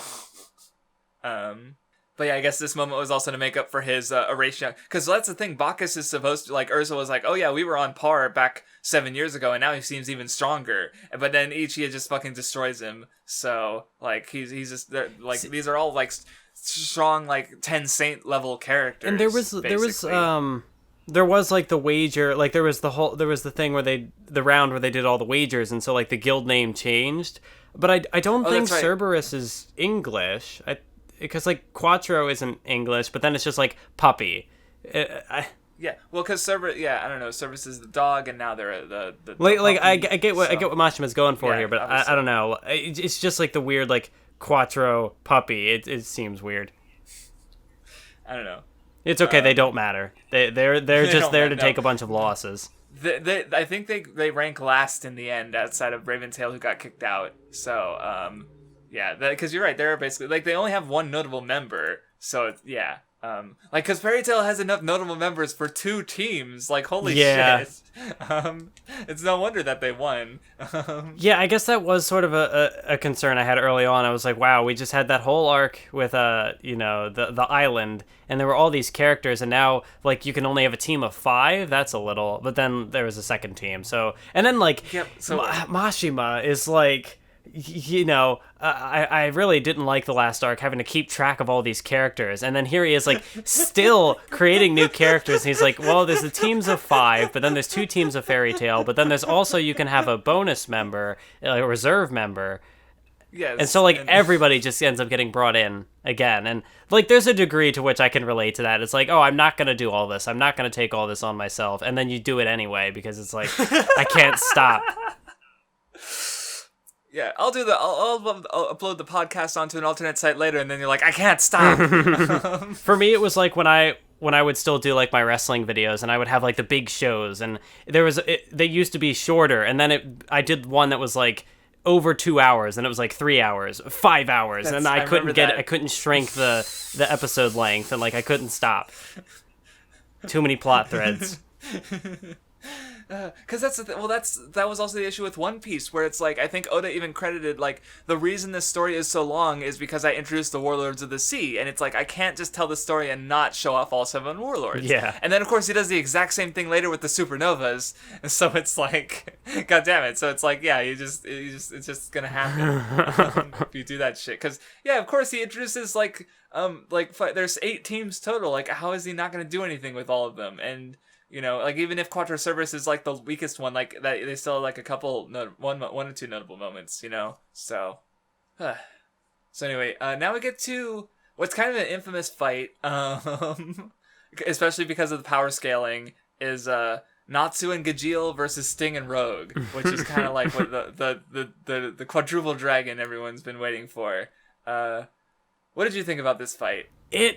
It was kind of weird because it starts off as a 2-on-2, and then, the dragons, the saber-tooth guys get beaten up, and then the one guy is like, I'll take him 2-on-1, and then he beats the crap out of him, and it's like, wow, he's so strong, they don't stand a chance. And then the Fairy Tail guys get up, and it's like, Natsu is like, I'll take you 2-on-1, and it's like, what? And then he does, and it's like, yeah, there's a lot of, like, I wasn't using my full strength, which is a shonen trope we haven't talked about that much, probably because it's another one of those, like, yeah, we know, like, what's the point of bringing it up every time, literally every time it happens, you know? Because that happens, like, I mean, I guess, like, maybe, Sting and Rogue, because they can go Dragon Force, like, on their own, without having to do anything special. And so like maybe like I don't know, maybe they can't use it all the time. Like that kind of makes sense. But then like Natsu also destroys them. There's also So, like a degree to which he like Natsu is like, oh, now I know all your tells or whatever. So it's almost like there's a bit of weird. strategy involved, but it doesn't like amount to anything. Like we can't see, oh, Natsu had to take these attacks before to know how to like. There's not like a step-by-step sort of like strategy to like, okay, dodge this and counter with this and whatever. It's just like, I beat you up, I punch you a lot until you don't get up. Yeah. Like, I mean, kind of like, I guess the whole thing, with especially Sting is like the emotions thing. Like, it comes up later too. Cause like Sting, you know, he's like, I don't know, like he's kind of like a hypocrite.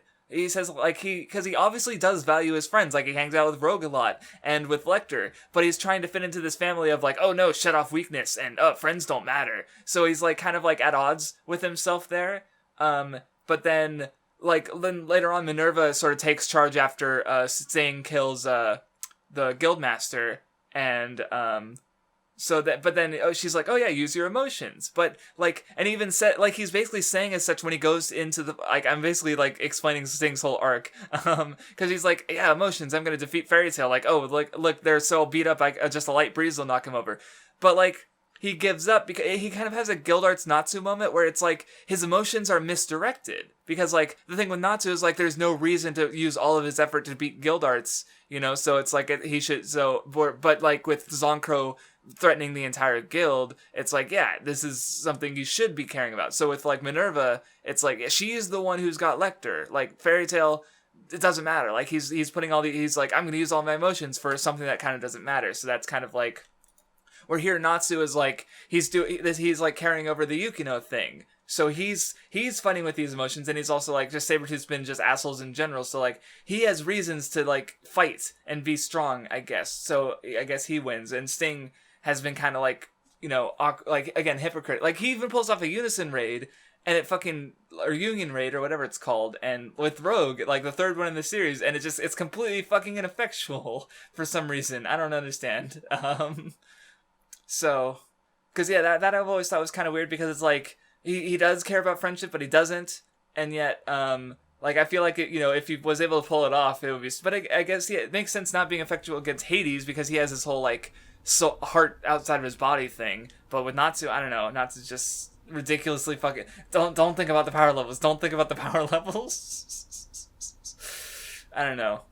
Like, there's aspects that make sense thematically, but also just general plot dumbness. So, and the fucking power levels. So, I don't dislike it as much, but I 100% understand people thinking it's annoying. So. Did you have anything else to add, or? No, I don't think so. There, I'm sorry. Oh yeah, and I guess I also thought this fight was kind of weird because of friendship. Well, because this is where you kind of get like, because sometimes there's this message of like fighting for your friends, but not necessarily with your friends. Which like I noticed that before, but it's looking back, it's kind of wrong because there are moments where the characters fight together and perfectly. Like I talked about a lot with the. Back in Tenro Island, you know, there's a lot of teamwork going on in that arc. But at this moment sort of told me that, like, made me get the wrong idea because it's like, it felt like Natsu is stronger fighting without Gajeel. Like, he gets rid of his friend and beats the friendship pair. So I was like, so is Mashima trying to say that fighting, fighting for your friends makes you stronger than fighting with your friends? Which is kind of weird. Yeah, it's like we're such good friends. Allow me to not work with you, and yeah, I'm gonna get rid of you, and then I'm gonna win alone. So that aspect is definitely kind of weird, because it doesn't really tie to like the rest of the thing at all. Which is I don't like with Sting and the emotions thing, because yeah, he is doing the fighting for your friends thing. You know, that's where his emotion comes from. But it's also like, fuck off, Gajeel. Like, because Gajeel's like a Fairy Tail boy now. So it's like, I don't know. I just feel like, you know, I think getting rid of Gajeel, like it was a concession for this, you know, the story, because Gajeel finds the dragon graveyard, which comes up later. Yeah. But like, I feel like the problems would have been fixed if it was just Natsu and Gajeel. Because Gajeel is, like, he had his big moment on Tenra Island. He is a Fairy Tail member now. He's not, like, this edgy boy. You know, he's still this edgy boy, but he's not, like, you know, he's not like, oh, yeah, I don't care about friends so much. So, like, it would have been fine if he was fighting with Natsu, and then, like, you know, they mutually shook off the Unison raid, and, whatever. And like then together they're able to easily win. Yeah, especially because it's like a unison raid, which is like a big teamwork thing. And so like if they fought it off together, that would it would avoid that awkward message of like, you know, fighting for your friends is better than fighting with your friends, which I just don't get. And then it would have solved that. It would have solved the power scaling problem. It still would have been fine because Gajeel. I mean, Gajeel would. Maybe something happened to make piss Gajeel off too, because I guess that's part of the reason why he's not there, is because he doesn't have that burning emotion. Because guilds are a little, like, he had another guild before, and now he's in Fairy Tail, so I guess, like, with Natsu, Fairy Tail has always been his home. So, you know, there is a bit of different context there, so I guess that might be part of the reason too, so maybe I was ignorant to that, but still, is just thinking things, like, that's the issue with critique. It's like, there's always a reason for everything. Even if the author didn't intend it, you can, like, read into it, you know? So, it's really hard to change stuff around without changing a lot, I think. Or changing something that is important. So, yeah. How long do we have left? Jesus Christ. Yeah, this arc just goes on forever. Well, and it's a lot of, like, little things, too. So... I mean, at the very least, I guess I've been interested in this discussion, which is hard to come by with Fairy Tail. Okay, so I guess we're getting there because we're on the 5th day. No, we're on the break day, and then there's the 5th day, and then the Dragon King Festival. So we're getting there. It's still this is probably gonna be our longest Fairy Tail episode, though. I wouldn't be surprised. You know, now that I think about this arc, I guess like why I can be more like interested in talk about it more is like. Whereas before, a lot of things are just kind of boring and just kind of meh. This one, it's either things are cool and interesting, or they, like, piss me off or frustrate me. It's kind of got that Naruto effect, doesn't it? You know? Because I feel like that was a lot of us with Naruto, where it's like, we got these things that we really like and are cool, and then those moments that are just like, this is dumb, why did this happen? I don't this stuff. Just stuff like that. But anyway, so speaking of things that piss you off, how do you the fan service chapter? Okay, so first off, this was weird because Jellal shows up, and like it's goofy because he's got the mask and like the protecting his face, but at the same time, it's like in the battle with Jura, like Altair was all you can't give away your identity; it's gonna throw off the plan. But then he's just here. He's just at this pool where it's like... Okay, see, that's why you thought it was out of character. That makes sense. Because it's like so counterintuitive to what he's trying to do. And he's just here because he's like, oh, I was following the magic and it led me here. It's like clearly just an excuse for Jellal to be here and look goofy and out of place. But it's like... Brr. Yep, and then... What if somebody... You're at a pool. Like, what if somebody just took the mask off? And he even does get into, like, roughhousing shenanigans later when Ichiya knocks him over. And I love how, like, the Discord message went because you were talking about that, and then you just said, like, it got worse. And I imagine that's, is that because of the Erza thing? Yes! Or he just falls over and grabs the boob like, because why? You can't have it, like, literally every single anime ever does this. Every single one. But it didn't happen in Hunter x Hunter. Yes, it did. Bam! Slap. Just, I'm just gaslighting you. But yeah, it's like I mean, like was there anything you can do I don't know, like you can do the I don't know, because it's always like whenever it's accidental, it's like, oh, there's no blame to be had here because it wasn't intentional. I hate it. Yeah, but it happens anyway. I don't know. And then what else happened in the chapter? Flare kind of Flare didn't even apologize. Oh, she did apologize. Okay, she said sorry, and she looks sad, and then she walks away. Because she also explained that Raventail wasn't actually like arrested or anything.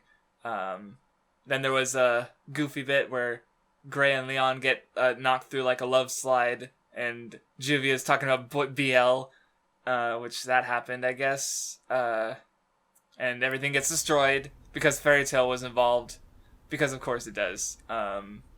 Yep, fan service, just goofy. shit. I guess it was a cooldown after. Yeah, this was kind of weird where it was placed though, because like we just had the Jellal runs into the mystery person from the future, and then we cut away to like a cooldown chapter, and then we get the chapter with the Guild Arts, which is just no dialogue; it's just images, Yes. which was interesting.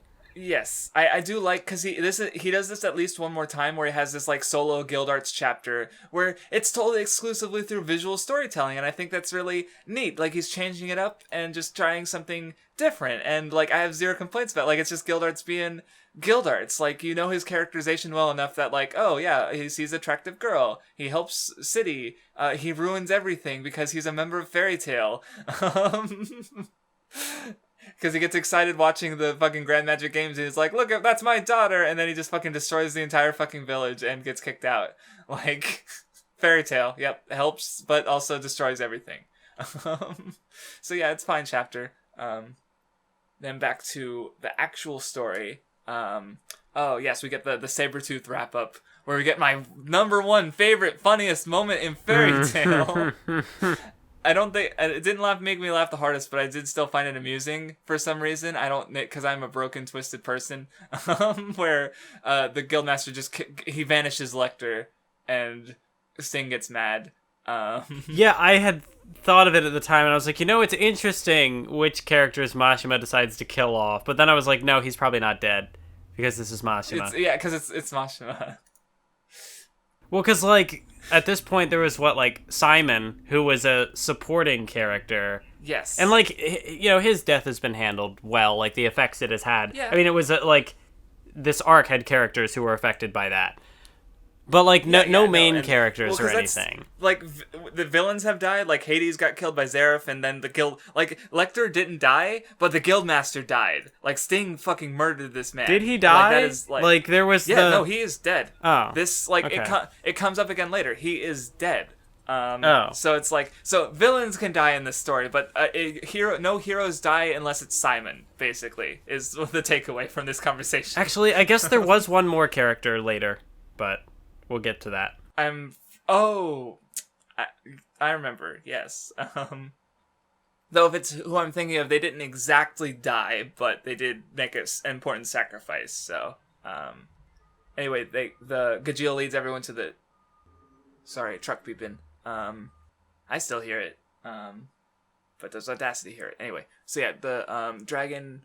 Gajeel takes everyone to the dragon graveyard, and Wendy uses a spell to talk to the dragon... Zirconis, who we end up seeing later because he comes through the door. He drops a bunch of lore. 400 years ago, the world was ruled by dragons. Some dragons were like, hey, maybe we shouldn't rule over humans. And the other dragons were like, no, I like humans. Or as slaves and being food. And then they fought, and dragon slayers got magic and lore.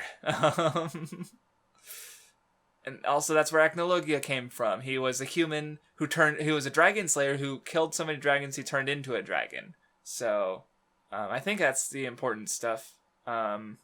Exposition, yay! How did you feel about that? Because that's like the most setting exposition we've really gotten, come to think of it. I'm trying to even remember what the dragon said. I don't know. I just explained it. But yeah, like just like what it was like 400 years ago with the dragons and the humans and Acnologia coming about. It wasn't much, but it was lore, I guess. Then Arcadios and Yukino come in and start to explain more about the Eclipse doors, which are time travel. So it's like they have the Eclipse plan where like they're gonna go 400 years to kill Zeref before he became immortal. But then it changes like, oh no, we're gonna use that as a cannon to stop the dragons because Rogue, that's Rogue was going to. Originally they were gonna use it to. I think trying to remember from this convoluted plot bullshit. I think in the first timeline they were gonna use it to go back 400 years to kill Zeref, but what ended up happening is the dragons came out instead. And that killed like most of Fairy Tail. But Lucy survived, and she uses the Eclipse door to go back to stop that. But then Rogue also, because she stopped it, Acnologia took over the world instead because there were no dragons. And then Rogue came back in time to use his dragon control magic to control the dragons to stop Acnologia. and then that's this timeline. So it almost I don't know, that it's just super convoluted because it's like this is like the Dragon Ball shit with Cell and Trunks, but there's like another timeline, like or maybe it is the same. Well, yeah, because like there was the first that had happened was like Trunks came from another timeline, but Cell came from another timeline and killed that Trunks, and so there were like 3 timelines. I don't even. So maybe it is the same amount of timelines. Yeah. Dragon Ball didn't do a like, great job with their timeline stuff either. No, as Dragon Ball Dissection has been very informative regarding. I should catch up on that. But yeah, like I'm glad you were able to explain this in a way, because like I even have Mashima's handmade timeline that he put in the manga that he needed to explain all the plot bullshit. And like I'm still like because I don't think I even fully understood it until this read through, because like it is super. I think it seems more convoluted than even the Cell Trunk stuff, because there's more moving parts, because there's the kingdom and Arcadios, and like there was their original plan that got that caused the first timeline, like there was, and then so it's like and then and Lucy intervened, and then there was another, and then Rogue is intervening, so it's like Jesus Christ. Yeah, I'm just like looking at this and my eyes are glazing over. I'm like, what is? He's just your soul is leaving your body. Yeah. Just, the fairy you're finally tapping into the fairy tale experience. This is the third hidden fairy tale magic. Fairy apathy.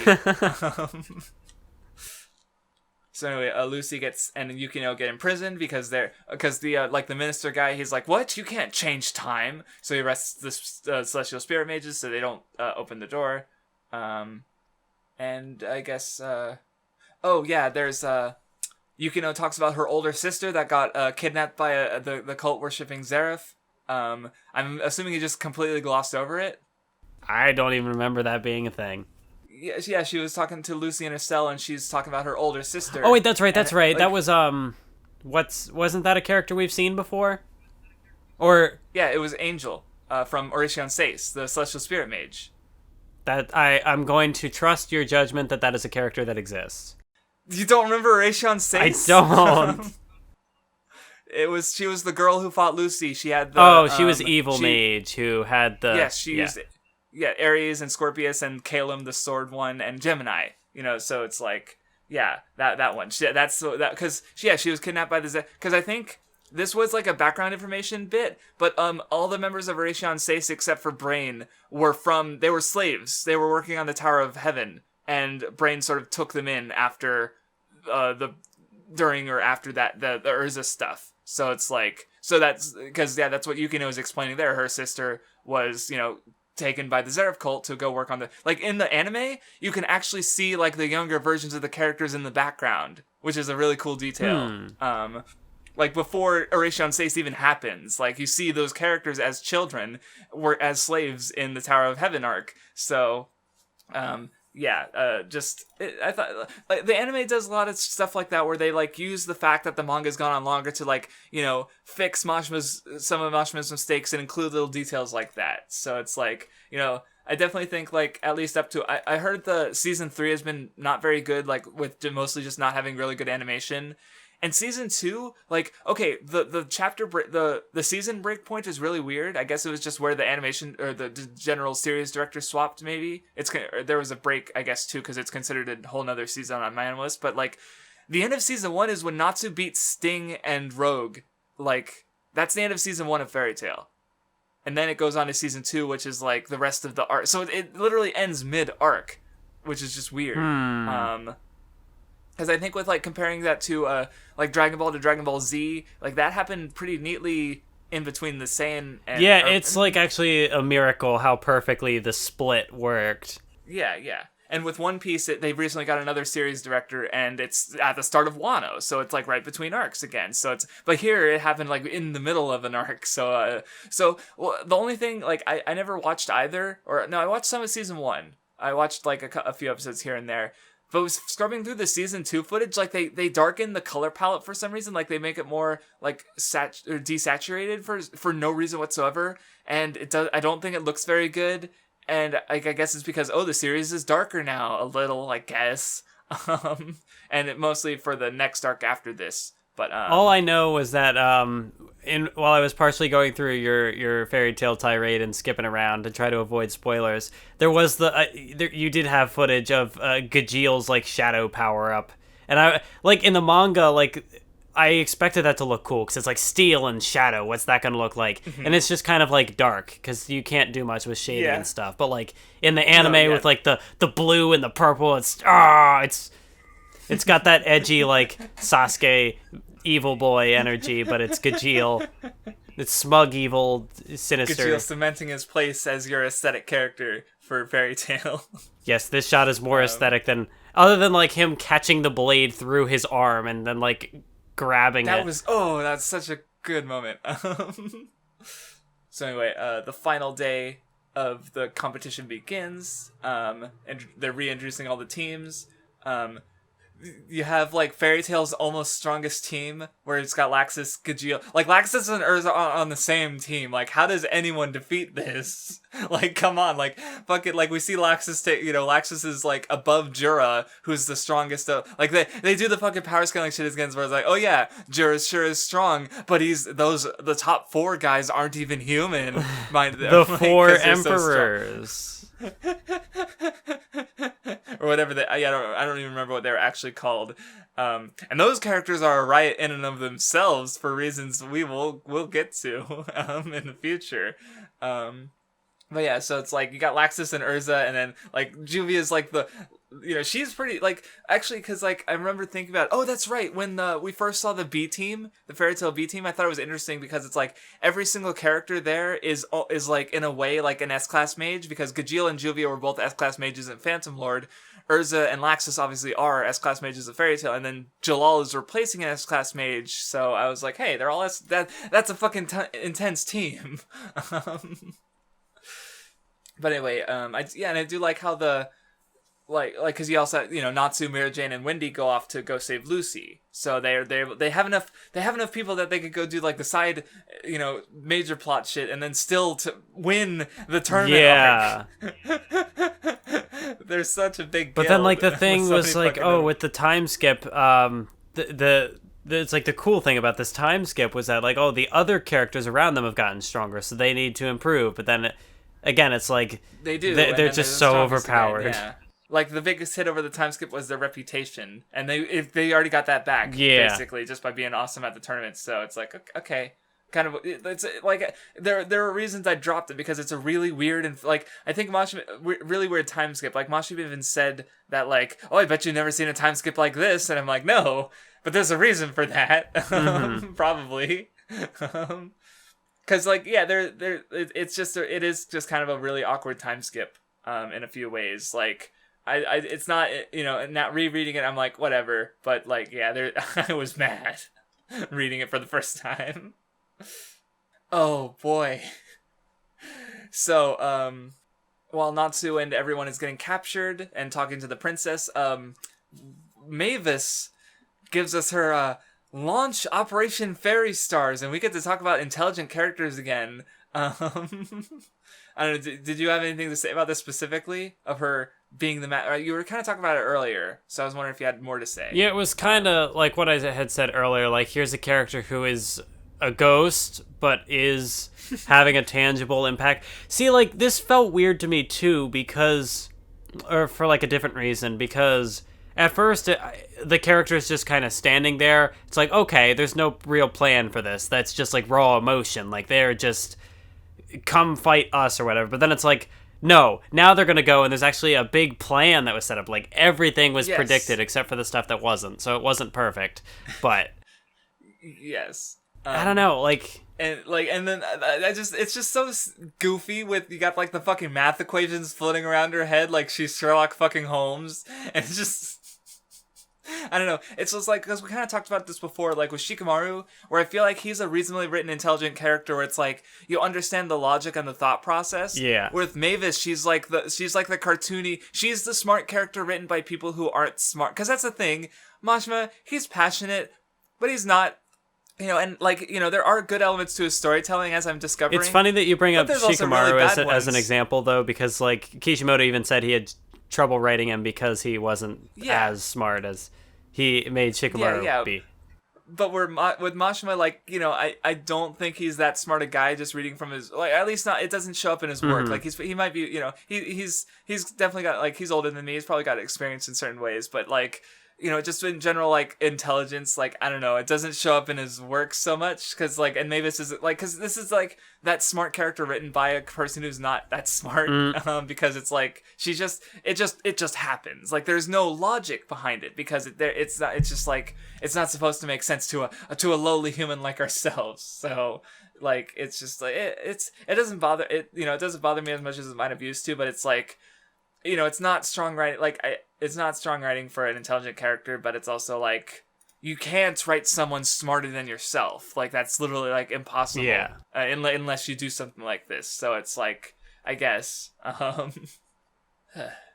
And I do like how her plan does kind of fall apart, like, because, like, later on she was, like, crying because, like, the Erza and Kagura and Minerva were fighting, and she's like, I don't know. And of course before that you had Gray, where, he wanted to fight Rufus, and she's like, you're outmatched, but that her plan's not perfect, so at least there's that. There's always the meme speak of, like, facts don't care about your feelings, but here it's like feelings don't care about your facts. Because that's you just described Fairy Tail perfectly. I feel like that. Holy shit! I feel like that could apply to, like, I don't know, because One Piece is very similar in that regard. At least, like, Luffy, where he's like you had described it in your Fairy Tail thing. Like, you had talked about how he acted with Alabasta. Like, all these characters have all their different political motivations, and just like stopping them won't be enough because, like, Crocodile has his hands everywhere. And so Luffy just, like, acts on his emotions and, like, how he can connect to people, and he's like, it'll work out somehow. And, I mean, Fairy Tail is like that, in a way. Yeah, that's fair. I just love how it's just so succinct. That's what I like about it, because in 5 words, you just explained all of Fairy Tail. Like, it's so perfect. Because Mashima does care a lot about the feelings, like he talked about in... Like, I mentioned it in the Rave Master video at the end of the afterword for one of his one-shots. He's like, he mostly cares about getting emotions across to the viewer. So he mostly cares about, like, he cares about feelings over facts, So his stories have a lot of, like, plot mishaps and, oh yeah, I made a mistake, laughs, just that kind of stuff. But, emotions. And I do feel things sometimes reading this manga, so, it works. That's what was so weird about this arc, because there is a moment later where I was like, why am I feeling emotions? This arc was I know the one you're talking about, because it got me watery-eyed if it's the same one. And Mashima made me feel things with his dumb time travel bullshit. Like, what the fuck? Oh god. That's why I say, like, this is, like, my second favorite arc so far, and it's also the arc that just, like, broke me. It's a contradiction. You're a Zeref. Oh, it's god. Naruto all over again. You need to be talk no jutsu.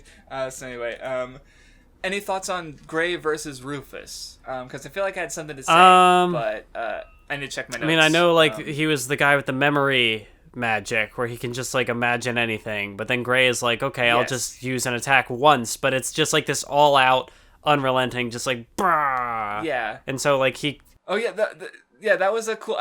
See, that's the thing of Gray having... Like, again, it was the same with the tier and using the blood, where, like, Gray's magic is about creativity, so he sometimes has these moments that are pretty creative, because here he is like, oh, I bet you can't memorize all these spells, can you? And he uses, like, slightly different variations, and he, like, overwhelms Rufus's magic, and it's like, that's pretty neat. So I guess, like... I mean, as far as, like, themes go, like, it kind of ends with he's like, look, fire, and Gray's like, fire? He's just like he laughs it off basically and wins. And like, so I guess there's kind of like an experience thing where it's like Rufus memorizes so much, but I don't know, Gray also has his own memories. So oh yeah, the guy who can memorize anything gets beaten by the guy who would have memory of, like, super hot fire because of all the battles with Natsu.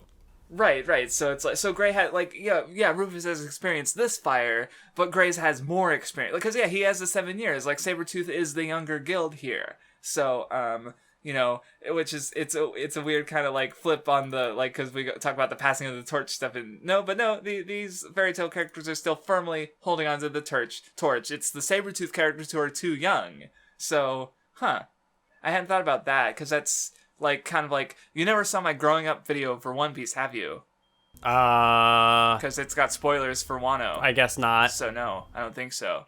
Yeah, because like part of the, where it's like after the time skip, I feel like, I talked about it on the Nen Show too though, so where it's like, I feel like One Piece is paying more attention to how the Straw Hats have grown, and them as like parent figures or just in general like influencers to the world around them, not just children growing up, but they're also more adults. So it's like, you kind of have that element in this fight, you could say, which I hadn't thought about before. Maybe there's more to it in around, more or less, like, so I don't know, because it's at least this one moment, so I can't think of anything else off the top of my head though.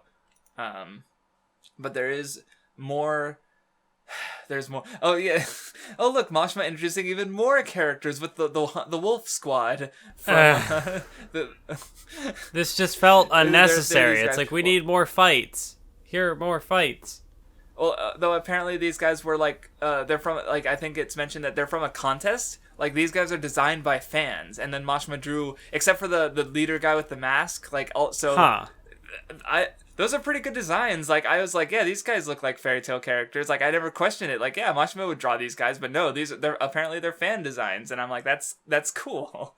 Like, someone submitted their and Mashima just drew that character with some cool magic, and they fought fairy tale, and it didn't matter, but it was cool, I guess. Like, there's the one fisherman who has, like, the really dumb face, but he says, like, really sinister shit. Like, I am Uosuke, the executioner, but it's, like, just a zoom in on just his stupid face. Like, okay. See, like, I never questioned it. It's like, yeah, this is Mashima, right? No, someone else drew this, apparently. Or designed it. There's a particularly, notable fake death thing with Arcadios being saved by Horologium, but we'd already kind of saw that with Wendy. Though Arcadios doesn't end up naked. No, he doesn't. Even though, like, it was a last-minute save. Fucking Mashima. Just he's already shown his willingness to strip dudes before, or well, later on it happens with Zirconis, because he uses it. He's just a pervert. I like naked and yeah, but it hits the men first or something. So like, he's willing to do it. He just didn't. I guess maybe it would have been too distracting. I don't know, because like Mashima does his weird Wendy tonal bullshit even in like intense fights. So it's like, you already don't have a grasp on how to balance tone. Just why even bother at this point? So I need to make sure of something, because a day or two ago you were bringing up his like the weird tonal shit where it's like, oh cool, mid-battle sexual harassment. Is that going to be my next video instead of mid-battle flashback, just mid-battle sexual harassment? No, but and you were like, and I was like, I know exactly what moment you were talking about without even like you bringing it up. And correct me if I'm wrong, it's the moment where Natsu grabs Lucy's boobs, right? Yeah, because it's just too notable to like not pay attention to. And it's so stupid. So yeah, I just want to make sure that I was correct. And like in that case, it's not even the accidental. Like he just does it, and it's like, no, why? Right, yeah. Why?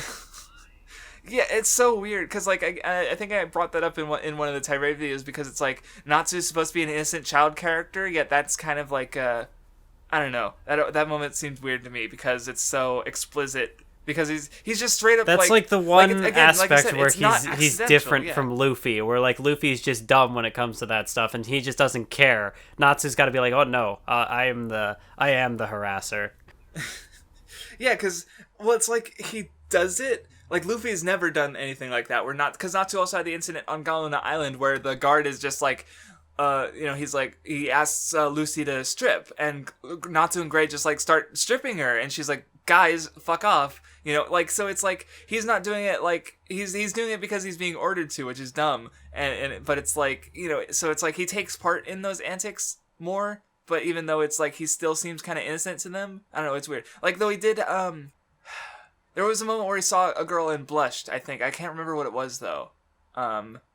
When was that? I know it happened. I just don't remember who it was. It wasn't Lucy. I Anyway, don't know. Yeah. But, like, are you saying there's, like, a degree to which it doesn't feel, like, genuine? Like, it doesn't feel in line with his character? No, I mean, it just, I don't know. It's like, it just doesn't seem like Natsu's sexually attracted to women except that one time. But he'll still do, like, sexual-related stuff. So, oh, no, well, I guess he was embarrassed about being in the bath with Erza. So, I don't know. It's a little inconsistent, and I haven't, like, framed it in a way that makes it, explains it for me, I guess. Because, yeah, he doesn't care about Lucy at all.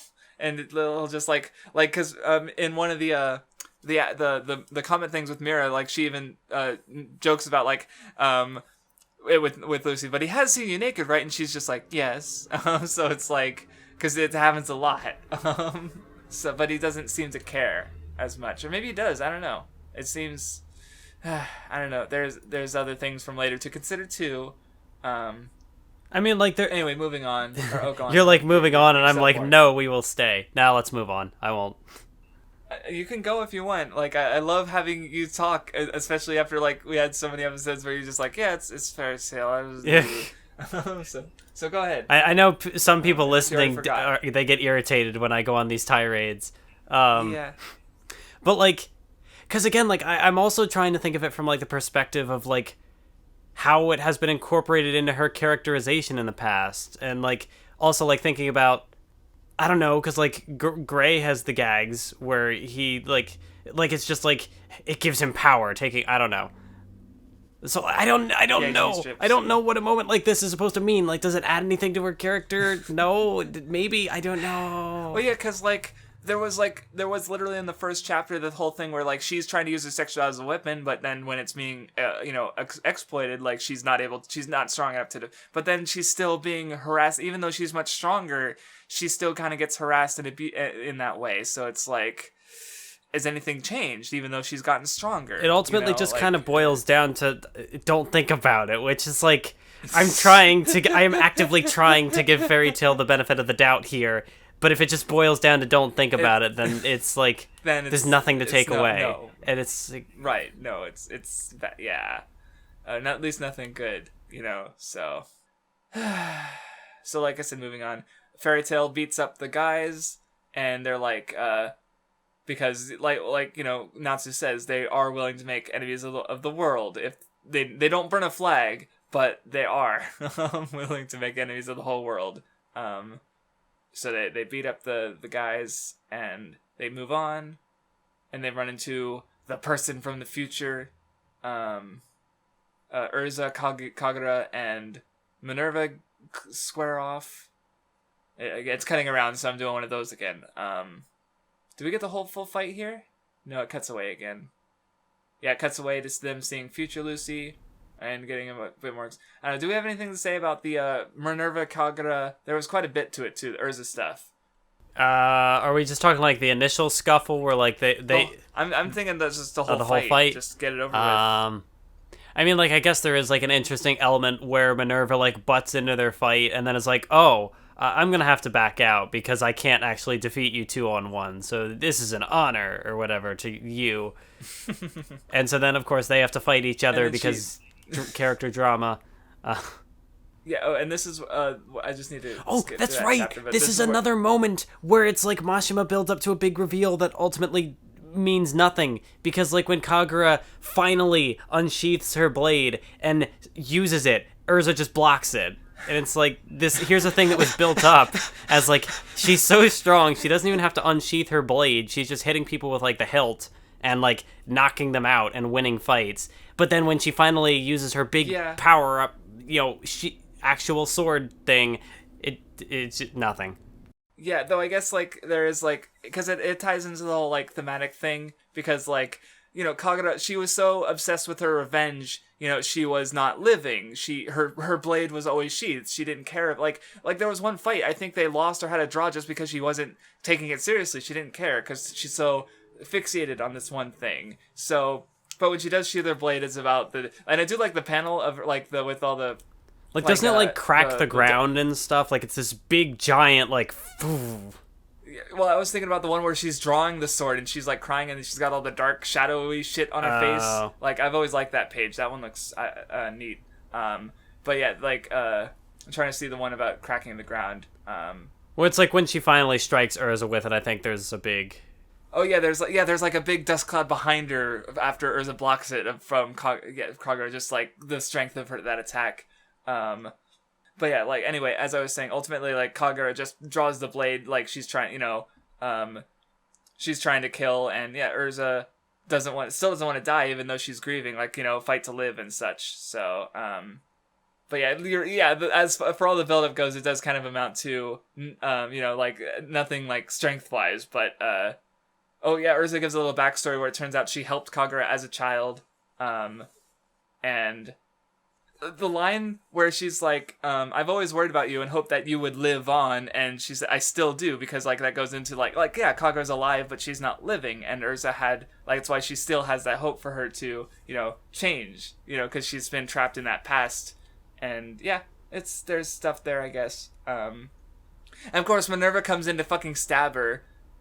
Because this is where the comically evil bit comes in, because after that she releases Miliana, and like she was just like, I was bored, so I just started torturing her, and I'm like, it's so dumb.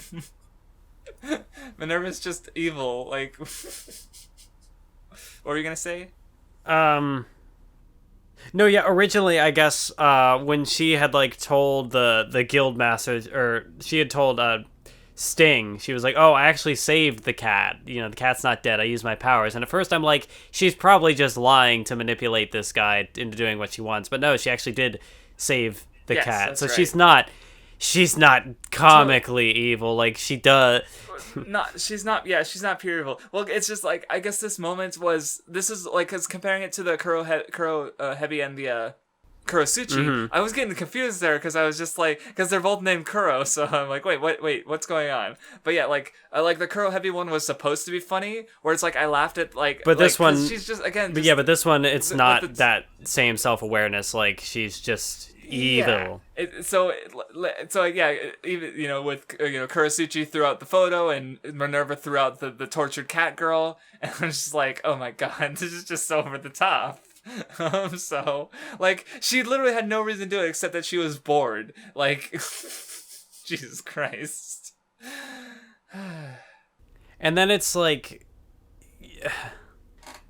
she stabs Kagura because she's like the only one left standing, because like Erza has just had her leg like crushed, and so at this point you're thinking, okay, Erza just had to fight that, like Minerva couldn't beat them 2-on-1 when they were at full strength, so now it's like, oh no, Erza's probably screwed.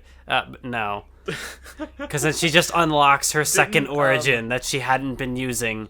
No, never mind. It's a line that hasn't happened yet. But there's a fucking infamous quote where Happy basically explains Erza winning because it's Erza. Like, it's just such a it's like Erza wins and Lucy loses her clothes. Those are like the tropes with the two characters. Urza is the John Cena of Fairy Tale. She just fucking wins. She just can you see her? I am sorry. That's all I know. I was gonna say, about wrestling. At least you got something. I got sorry. It hurt. I didn't mean to hurt you. No, it's fine. So anyway, I'll get back to the Minerva stuff because they still have their fight. But there's the Natsu, and they talk to the princess and Lucy and stuff, kind of figuring shit out. Well, more about the Lucy came to the past because of the bad future, and Natsu says thank you for giving us a future, because she's fairy tale fighting for the better and stuff. Then we get Gajeel versus Rogue, who gets possessed by his inner darkness, which turns out to be foreshadowing for the main antagonist of the arc. He's got a Zetsu. Oh no! You made it worse. It was perfect. I love it. Oh boy, I don't. Yeah, the shadow. Gajeel eats the shadow, and he gets like his second element, which does not happen for Wendy, by the way. Like, so, in case I you were wonder what wondering, her but, element mix is going to be. Yep. That's not a good sign.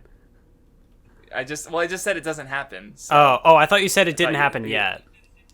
No, it doesn't happen at all. Oh, rip. So yeah, sad. Which would have been might have been cool. Like, I don't know. I mean, I don't know. Wendy can't anything. pull off the same like edgy aesthetic of Shadow and Steel, so maybe that's why Mashima just doesn't bother. Right? Like, he's got this whole big edgy spread. It looks cool, but it is edgy as fuck. Because yeah, he eats a shadow. Like, I don't know. Gajeel has a line about how, like, you know, he's gonna instill fear within Rogue. Like, oh, remember how it used to be. But I don't know about the conflict, how that factors into the overall conflict. So I don't have too much to say about this fight. Like, Gajeel's strong. He beats up Rogue. He beats up that darkness. Oh yeah, I guess this is kind of it as far as like Gajeel as a double agent is concerned, because like Raventail is done. Yeah, the Raventail stuff. Yes, that's true. And it didn't even. Ivan was here in this arc, and it never came up once. Like, yeah, that's why like me thinking well, of it, it was just an afterthought. I was like, oh yeah, I guess that was a. Oh no, it did come up. It came up during when Laxus was fighting Ivan. He's like, oh yeah, we knew everything you were planning because of Gajeel, and Ivan's like, what? Gajeel was a double agent. And but I guess like there's no character moment out of that for Gajeel, and that's I guess the disappointing aspect of it. Yeah. I mean, you kind of already got him as a, like, I am Fairy Tail back in Tenro Island, but not with Raventail. Like, there's no interaction between Gajeel and anyone in Raventail. That's why I had said it kind of just feels like an afterthought, because, like, yeah, it gets mentioned, but, eh. So, yeah, I get you. It is, Raven, like I said, I do like the Laxus fight against Raventail, but overall, Raventail is handling the story with them just getting thrown out for the entire story is just really weird. Lucky for them, Erasion Sace set the bar very low. Yeah, I guess I'd still put Raventail above Erasion Sace, for all the weird mishandling. So we're almost done with the fighting. Jura one-shots Olga, and then he has another kind of cool fight against Laxus. I don't know if I have anything to say. I have to check my notes. There was a little line Laxus said that I thought was neat. He said, "I'm all fired up." Yeah. And I thought that was adorable because it's like, Laxus gave Natsu like his lightning powers, but he also took something from Natsu, like in being more aligned with Fairy Tail. He's like, that's such a Natsu thing to say, but Laxus is saying it, so I just thought that was cute. Oh yeah, I guess there is also a bit of the fight where Jura is like, "Oh, I guess you are Makarov's grandson," and Laxus is like, "No, don't, no, I don't like that." And yeah, but because think about it, like I didn't think about it this way, because Laxus has finally surpassed Makarov, because they were talking about how like Jura is like he surpassed Makarov in power, so like by surpassing Jura, Laxus has surpassed Makarov. Laxus is now one of the 10 wizard saints. He's he's definitely at that level, but like he's just like, I was just thinking, because his whole thing back in his arc was to surpass Makarov, and by like sort of embracing the guild, like embracing Natsu's mindset and being all fired up, like he's finally done that. So I think that's character development. Woo! Yay! So I think there's Erza versus Minerva, who she has special armor. And she wins because she's Erza. There's also like Gray and Juvia do a tag team attack against Sherria and Leon, I guess. How sweet. They were able to work together. Yeah. Yay. Although I'm still like confused, because there was the interaction he had with Erza in the one arc where I think it was Erza, where she's like, what... How long are you going to keep leading her on? When are you going to say something? And then it's like, it seemed like something was going to happen this arc, and then nothing did. It kind of did, because at the end, like, Juvia went to, like, hug him, and he dodged, and he's like, well, I guess he was like, I guess there was that. So, he's being a little bit more honest, but he's also not outright rejecting her, so... slight. Well, because I guess that's Gray's thing. Because going back to Galena Island, like, Leon is the one. He's got the dynamic magic. He's the one who's trying to, rush forward and surpass but he's also trapped in the past. He's stuck. he's static. Where Gray is, he's using static magic, but he does care about the past, but he's also slowly moving forward, and so he's still doing that with Juvia. He's slowly moving within that relationship because, this is a small movement. So I guess where he's being willing to be more honest with her, even if it means rejecting her a bit. So yeah, but Erza wins. I don't have anything to say there. Yeah, there's not much to take away. She just puts on the special. She won with armor this time. That's pretty rare. Like, normally she just, goes to her, battle samurai looking mode and just fucking wins because she's Erza. But no, well, okay, though I will say, that made more sense to me because I think, it was Bacchus, I think. And maybe it was mentioned a few times before, but it's because I was always confused. It's okay, Erza's magic is just changing her clothes and her weapons. Is she just, so she's just crazy physically strong? But no, it turns out you can supplant your physical attacks with magic. Bacchus uses hand-to-hand fighting style, but he just he makes it more powerful with magic. Mm-hmm. So that's what Erza does with her sword. So it's okay, that makes more sense to me because it's these characters are wizards, but she's just a swordsman. But no, it's magically enhanced swordsmanship, so that makes sense. By putting her armor back on, she subverts the Mashima trope of women. The less clothes they have, the more powerful they are. It's still got a very noticeable boob window thing, but yeah. Let me give Mashima some sort of credit. So anyway, I've kind of already talked about Sting's whole arc because he brings the whole guild to him and they get the spread of them all facing him down all right, we're ready to go whenever you are. This was pretty cool. I did kind of like how this ended because it's everybody's beaten down, he might win, and then he just gives up. Right, because again, he does. It's very comparable to Natsu and Guild Arts because he has all these emotions he's trying to, but they're misdirected here. Fighting Fairy Tail does nothing, so, and he's been a whole hypocrite with the friendship and I hate friends, but I do like this, so it makes sense you could maybe see this as in this moment he might have had the power to beat them, but as was discussed with what's her face earlier, he has the power of emotion like Natsu, and so the power isn't everything, and so he puts aside his power and surrenders here because of emotions. Yeah. And then he ends up getting Lecter back, right? And he gets Lecter back, and it's okay, sure. He hugs and they cry and redemption. And the way you said that, it's an achievement in a video game. Redemption. Ding! 50 gamer score points. I guess Sting is an epic gamer. I don't know where that came from. Why did I say that? So yeah, then, but yeah, Fairy Tail wins the Grand Magic Games. I was gonna say so. Oh yeah, see, I think like in the past, because I hated Sabretooth so much, because they were such smug cunts. I was actually disappointed when they were kind of redeemed, basically. But now I'm whatever. How dare these villains be redeemed in a... Right? Because I've even said, they're not as bad. That's kind of what I like about them as antagonists, because they're assholes. That's the only reason they're bad guys. They're not I mean, Minerva has her moments for sure, but no one else is, and Rogue has his inner darkness, but they're not, and the Guildmaster's a piece of shit. But, so, half of the major characters aren't, really evil. They're just dicks. But we're not done yet.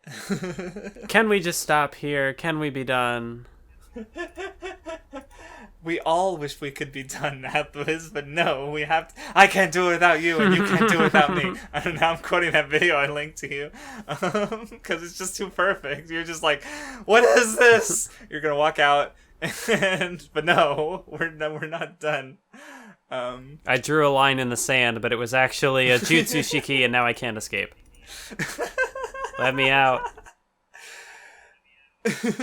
Though, speaking of, since you mentioned that, Freed was he's a pretty strong guildmate, but he did not take part in the exam at all. So, or in the exam? Why did I say exam? In the magical games at all. How sad. He wasn't... Yeah, I just thought that. I just saw him in the crowd, and I was like, huh, he didn't participate. I mean, there was the part where he was bodyguard for the injured people. True, because he has the perfect magic for that. So anyway, Arcadios approaches a princess because she's been doing some weird shit, and it turns out that she's been taking advice from some future person who's not a woman but a man, and it's Rogue, future edgy boy Rogue. I don't know how I feel about like this being the final antagonist. It's like there are cool ideas here. Like, okay, there was like a panel of when it was like Natsu talking to Ultir, and Ultir's like, "Oh, we gotta kill the present rogue to take out the future rogue," and then Natsu's like, "Well, the rogue of now hasn't committed any crimes, so we're not gonna kill him because you're taking us down the wrong road. You're killing an innocent person," and it's like that's interesting. What does that have to do with the rest of the arc?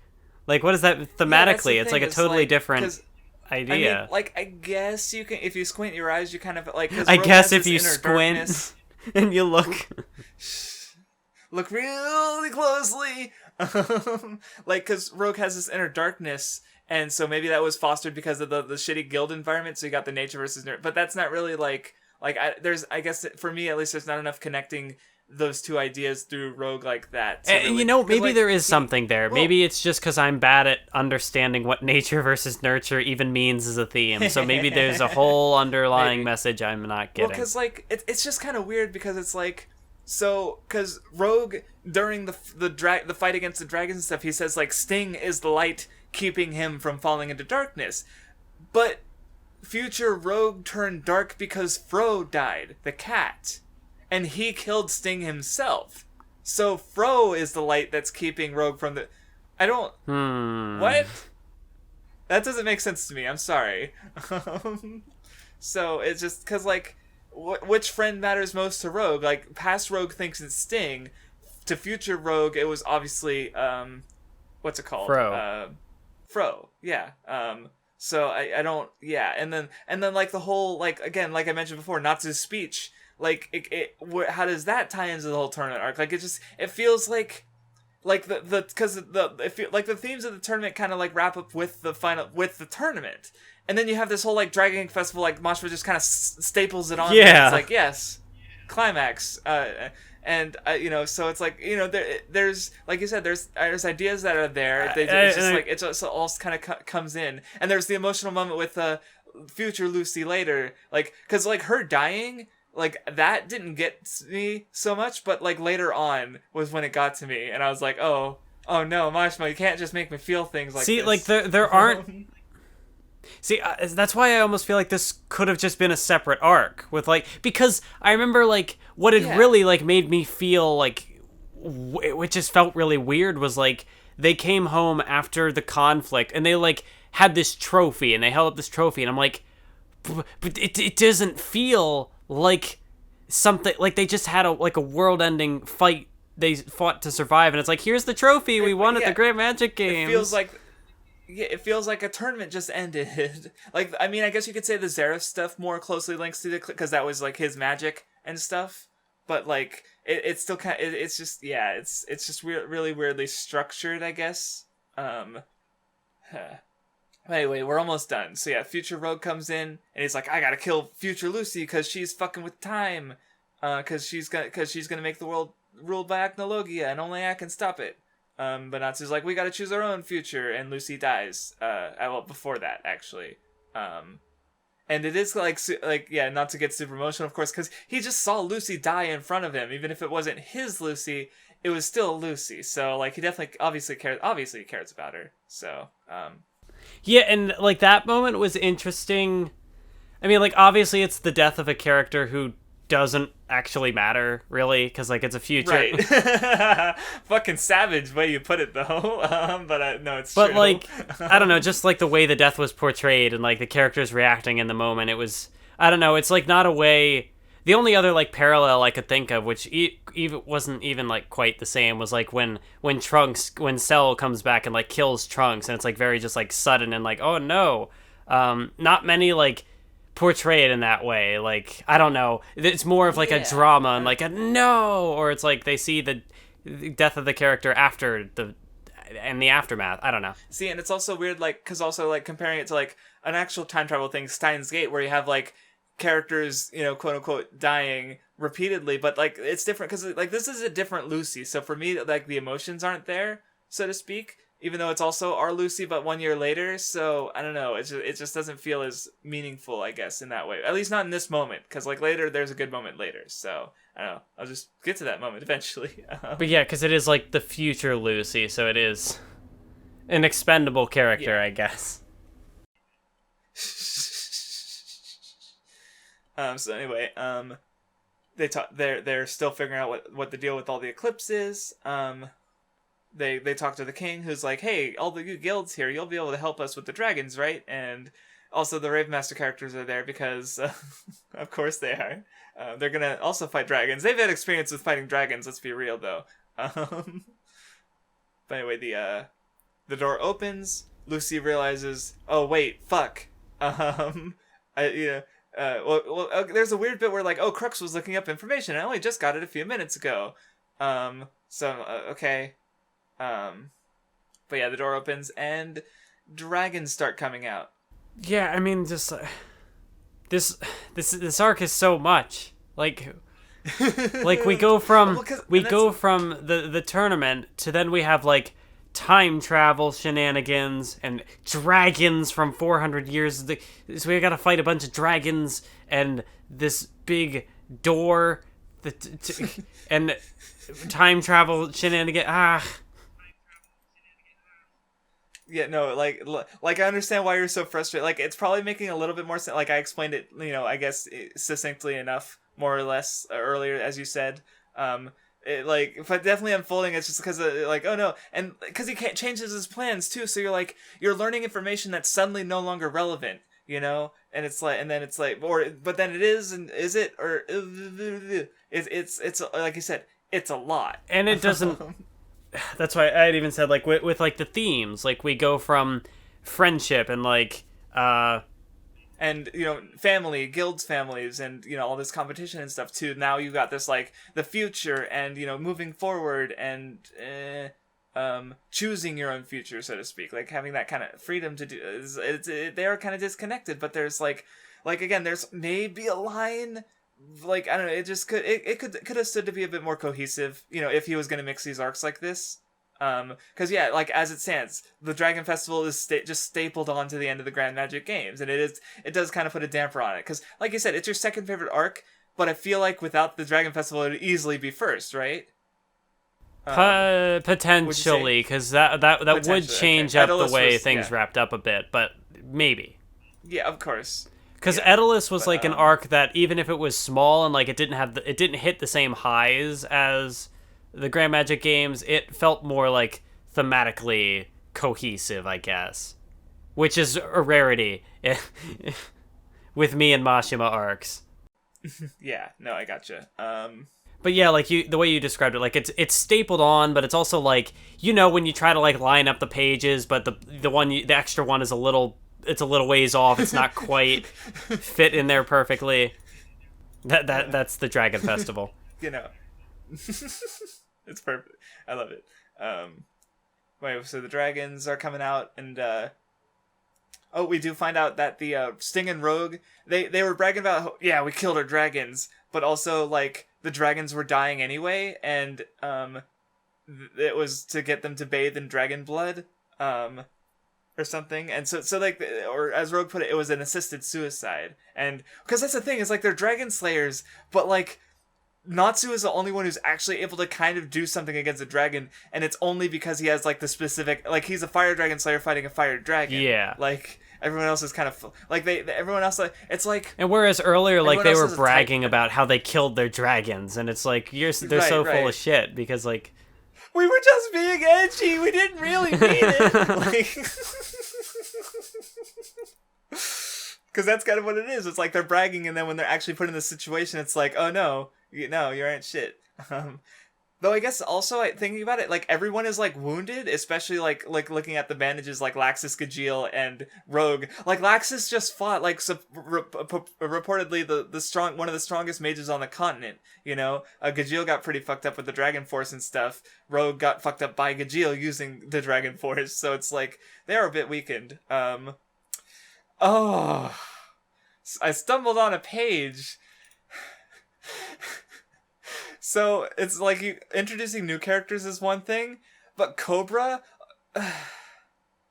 I know why. I know exactly why he's back. Because he's a dragon slayer. That's the only reason this character has any amount of relevance here. Because he happened to be a dragon slayer.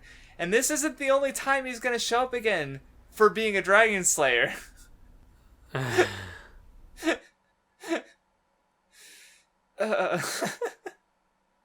just think it's funny because Cobra is just like, or he's a Raishon Seis. He's kind of like nothing, but he has more relevance than Raventail after this arc. Oh no. Just because, well, not just because he's a Dragon Slayer, but also because he's a Dragon Slayer. And it's just like, okay, sure, why not? Oh, also, there was like another... I remember in this arc, it was made... I think this was the first time that it was like, oh, all Dragon Slayers have motion sickness. I don't know if there would have been anything that potentially contradicted that when Natsu fought Cobra, Dragon? but... Oh yeah, yeah, because like it's like it's silly. Like if he's on top with an animal, like if he's riding on a dragon in this fight or with Happy before, it's fine. But like if he's but yeah, the moving vehicles fuck him up. Like it even fucked up Sting and Gajeel. And yeah, because that was like a thing with Gajeel, because they're like, wait, I didn't used to get motion sickness, and they're like, congratulations, you're a real Dragon Slayer now. It's like, okay. Natsu's infected you with his stupidity. But yeah, so all the Dragon Slayers split up to fight the dragons. Zirconis takes, like, he's being an asshole and using magic to strip women. Like, why? Why pervert dragon? Mashima. And of course that leads to the Lucy being naked boob grab thing, which we've already talked about. Erza is fighting, and she's weakened, I guess, the most because she got, she beat two like really really strong guild mages, so that's fair. And then Jellal saves her. Just so much going on. Natsu with the dragon who knew Igneel, but it was weaker than him. I don't know. Does anything interesting happen? Like, I'm just like flipping through and it's just a bunch of stuff happening. Cause that's the thing is, like, they set up all these dragon fights, but none of them get resolved. Like, they even say, like, wow, Natsu's the only one who did anything. We can finally talk about the tier stuff. So yeah, that happens. Cause yeah, she takes all the blame on herself with Miliana and Jellal, and then she kind of grieves about it. Well, cause her whole thing with Grimoire Heart was she wanted to undo the turn back time so that so anything bad that she did would be undone. And she kind of has like I guess like all the characters who try to turn back time, like Lucy dies because she was trying to give everyone a future. Rogue, of course, he gets I don't even remember what happened to him. I guess he got sent back to his time or something. And then of course like Ultir is trying to roll back time too, and it's this big sacrifice moment, like because Jesus fuck, like Gray gets fucking turned into Swiss cheese. Like, everyone dies. Yeah, I mean, you put it in a goofy way, which is like, oh, okay. But yeah, like the no, it is really brutal. Yeah, no, like the part where he gets like shot in the head, it's like, oh, wow. Especially because like Fairy Tail isn't like. I don't remember exactly how like gruesome Rave could be, but Fairy Tail is pretty tame with like the damage. Overall, see, it's weird because like Rave could be a little brutal sometimes. Fairy Tail is overall way more tame, but there's like one or two moments that are like super brutal, and this one is pretty like there's like I'm looking at the page of Gray getting shot, and like he's just getting bunch of holes in his body. There's like a gash in his arm where it's just like gone, and then like the one of his head is like it's we don't see it. We never see it. I mean, but still, like it's a very distinct like silhouette. Right. No, it's and then later we see like his head he's just lying on the ground, basically dead, and like his head is, covered, like it's hidden by the frame, so it's just like Jesus fuck. So it's like it got a little brutal. Like it's almost like within this 1 minute, all the characters lost their plot armor. No, that's which is I'm sure someone has said that somewhere. Because it is, I mean, I don't really agree with plot armor being a meaningful like criticism, but the idea of it is like, yeah, I guess. Because Ulterior undoes that minute. No, we cannot have plot armor because having unfinished character arcs is better for the story because surprises. Exactly. Subversion. I bet you didn't see that one coming. Subversion makes good stories, right? Remember the time when Hunter x Hunter. It's a deconstruction. No, I'm sorry. Oh no.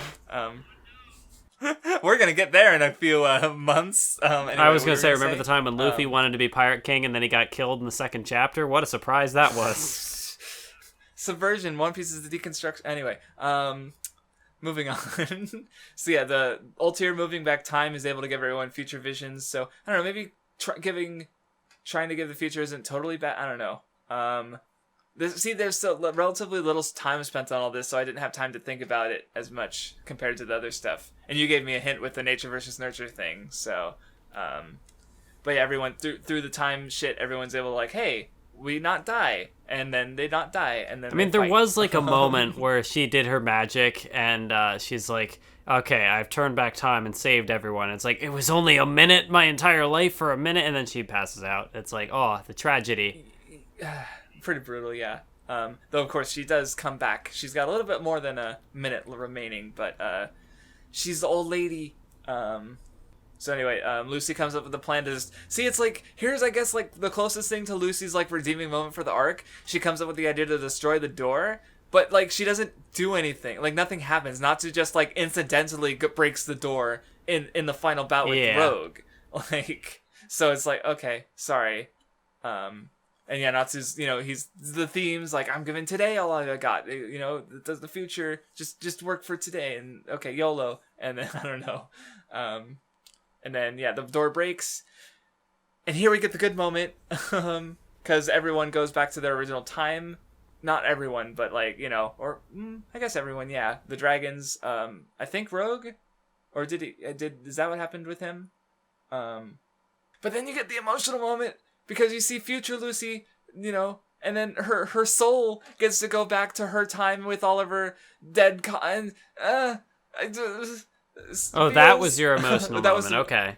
Oh, that was the one for me. Okay, yeah, I got a little teary-eyed with that, because like Natsu, we're going on an adventure, and I'm just like, no. Well, I mean, yeah, because she had been in a timeline where like they had all died or whatever, but now it's like, oh, they're back, and she, and because she was able to return, and then like after that you have a little moment where like Lucy just hugs Natsu because she's like kind of connecting to her other self. So what was the emotional moment for you?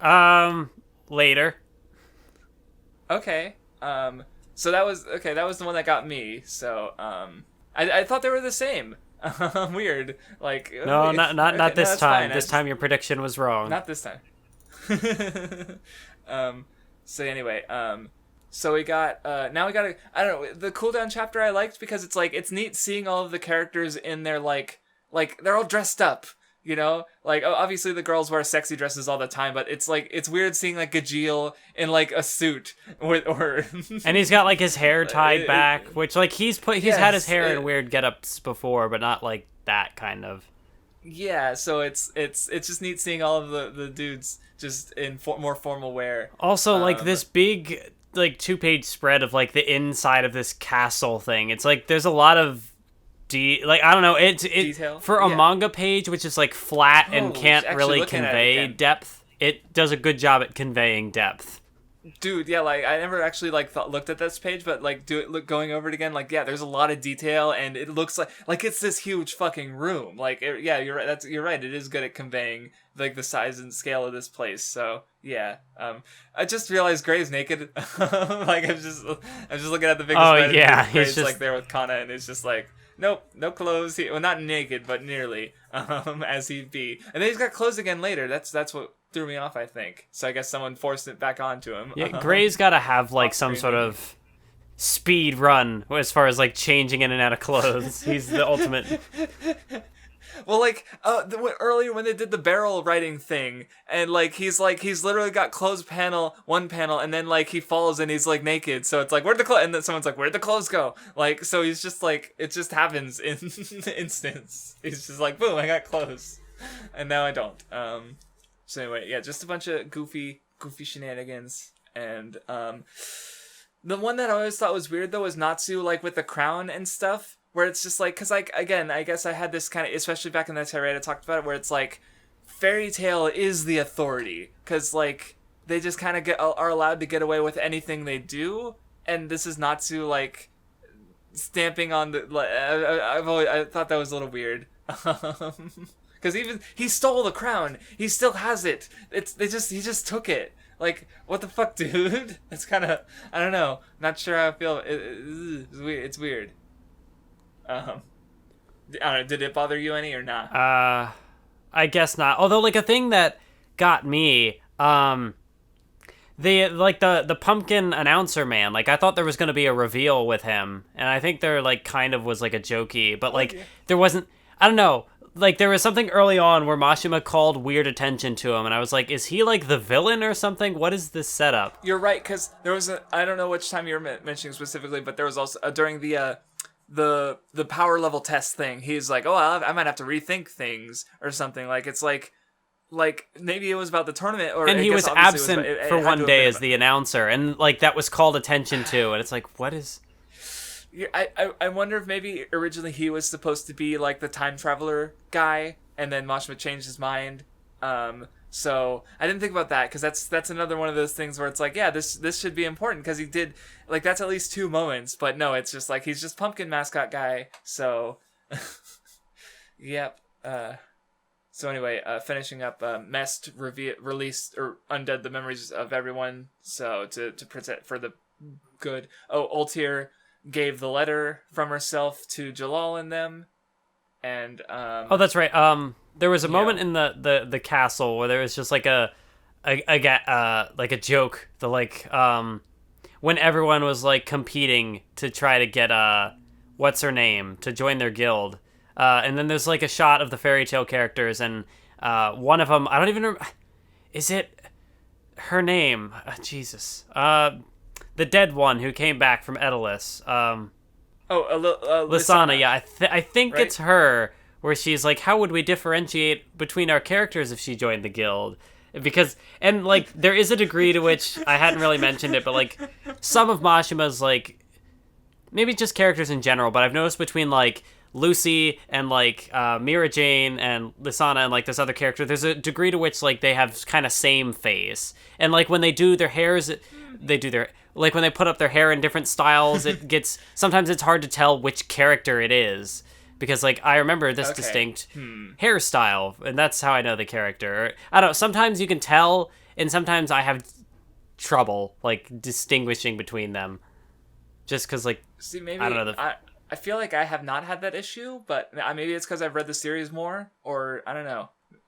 Because I never considered that they might have same.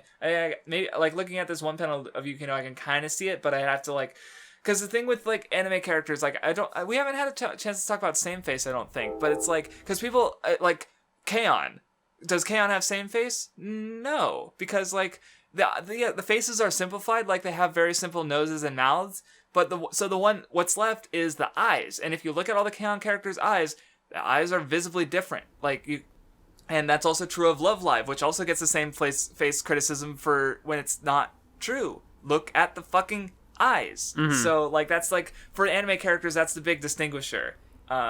So, like, if the eyes roughly look the same, then, you know, like, yeah. It's tougher in this manga, too, because you can't see a difference in eye color or anything. They say, like, oh, silver hair, or maybe they're blonde or whatever, but it's just white. So... Right. That's yeah. So I like looking at I wanted to bring that because looking at this one of Yukino, I can kind of see how the eyes look a little like Lucy's. But if I looked at them side to side with Lucy's, maybe there's a subtle difference, you know? Because I don't have I've never had an issue telling apart those characters just reading through. So it's like I don't think like they're usually distinct enough for me at least. But again, I've also read it before. Like actually, yeah, looking at Lucy, like she seems to have yeah, like, look, she, or at least in these panels, she seems to have more lashes at the top of her eye compared to Yukino, who only has, like, 2 on the side of her eye. So they do have some different eye. Yeah, at least when Lucy's dressed up like this in this chapter, she might look more like Yukino normally. I'd have to double check, I have to see a lot of different pictures of their eyes to get a gist of it. So, but that's just my advice if you're having same Yeah, face for things. me, Just, it's like, more look like closely at the eyes. generally it's not an issue, but it's like sometimes when they're in like these fancy getups and they're wearing something like different but similar, that is true. and it's I don't know. Because like for someone That's like true. Yeah, Juvia, like she always has okay. very distinct outfits, but then when it's like, oh, she's more formal, and I don't know. It's just something I've noticed, but it hasn't been much of a thing to comment on. Yeah. Anyways, Anyway, we're almost done. Like no, yeah, I was gonna say no, the moment that got me, because you had mentioned Ultier, and then I kind of pulled away from it. The it was Ultier, the 2-page spread of like the light that shining makes sense. down, and she's just like looking up to the sky with a smile. Because like I had thought she's like rapidly aging, she's going to die soon. Okay. See, I don't know if she's going to die soon, but she's definitely like even if she like I think she's just gonna age at a normal rate, but she's still really old, so she's only got like X amount of years left, like compared to Gray, who still could have a long life ahead of him. So it's like there's still tragedy to it, even if it's not like she's literally gonna die tomorrow because she's gonna keep like I don't think she's gonna keep rapidly aging, but she is she lost her life basically because she was young and now she's old, so it's like there's definitely a tragedy. So your emotions are not but now that it's like no, she's definitely not dead. Now I'm like, oh, a little less emotion, but it's still there. I mean it's like the fucking spreads Mashima with his emotions. He yeah. And it's again just like go indicative of how I feel in this arc, because like there are ideas here, there are things that are interesting and like make me feel emotions, but then it's also at the same time like the arc is so convoluted and there's so much that like things don't seem to connect between the Grand Magic Games and the Dragon Festival, and it's like, why am I feeling emotions? Yeah, no, it's Mashima is being Mashima. All right. So anyway, the guild gets home. They got the trophy. They got the crown, and they got a new guild hall, or it was repaired by the village out of thanks. If that dog doesn't shut the fuck up, I'm sorry. I got a dog. Can you hear it? Not through Discord. It's probably coming up on Audacity. Holy shit. Just gonna see if they're gonna stop. Yeah, I don't think it's gonna stop. Fuck it. So last scene of the. So we got the little imp thing from Raventail making its last appearance of the entire series. As it runs up to Zeref and jumps on his shoulder. Mavis comes in and they have a weird conversation where like she's talking to him, and he can't see her, but he's like they're like like I said, they're on the same wavelength. They're able to talk about the same subjects roughly. And it's a big old plot foreshadowing conversation. Did you have anything to say? Nope. It's all foreshadowy. Yeah. But yeah, he's like, he says like, as long as the world spurns me, then I will reject the world, which I'm pretty sure is referring to as like his death thing, because it's like the world gave him that somehow. So I guess like the only just like generally my first experience through fairy tale vibes is like we just went through almost 100 chapters of manga and still don't know really anything more about Zeref. Yeah. I guess maybe we learned a little bit about Acnologia. Like, we know that he's, like, some dragon slayer who became a dragon or whatever. Right. And he might have taken... He's, like... Well, because that's the thing, is now we're at the point of the story, like, the door was closed. The dragons didn't come out. Therefore, Acnologia will somehow take over the world. And that's... Think of it that way. Like, so, like, how does that connect to Zeref? Like, whereas... There's two major players, basically, and apparently the one that's going to win, according to how the story, how the last timeline win was Acnologia. So, yeah. But Zeref's the one who's, like, I think, because he's talking about how, like, humans are not living by the true meaning of the word. So it's like, but he's also going to exterminate, humans, or not, maybe not only non-magical humans. Like Zeref's up to something with a war, and Mavis is like, fairy tale will stop you. Like, you get this two spreads of them facing off, and that's about where the arc ends.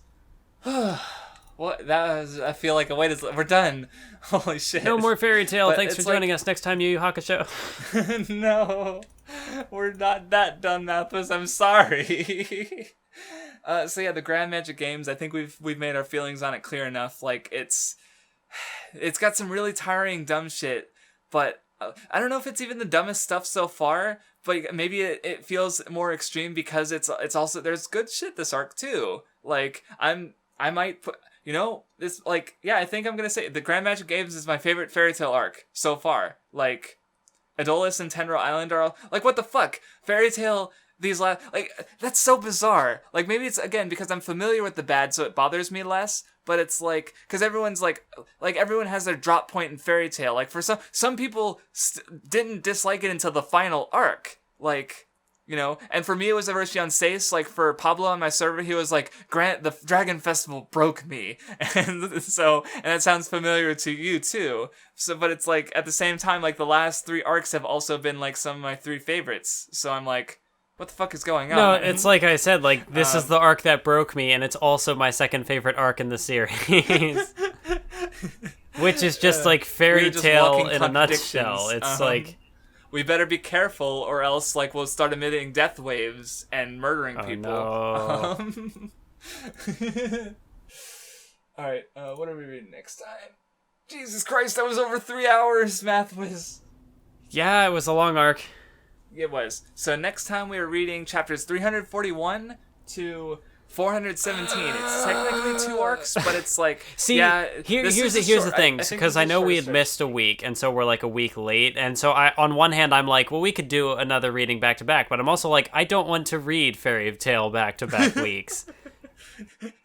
If we do that, it needs to be with the because the middle episode, we have 3 episodes left. Tartaros, which is like going to be like another 80 chapters or so. Then the episode after that is kind of going to be really short because it's going to be the Avatar arc, which is fairly short. The Fairy Tail Zero, which is technically not included in the manga, like it's sold as like a separate volume, but the anime adapted it after the Tartaros arc, so it's like the perfect time to do Fairy Tail Zero. And then we'll be doing part of the final arc, like just like only a dozen chapters or so of sort of like before, like a prelude kind of bit. So it's like perfect.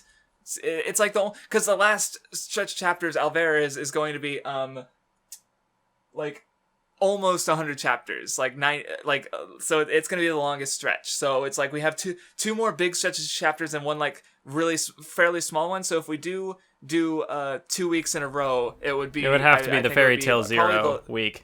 Yeah, Fairy Tail Zero, and then the week after that do Alvarez is what I'm thinking. But or maybe like. Oh, I was thinking do Tartaros and then do, because like.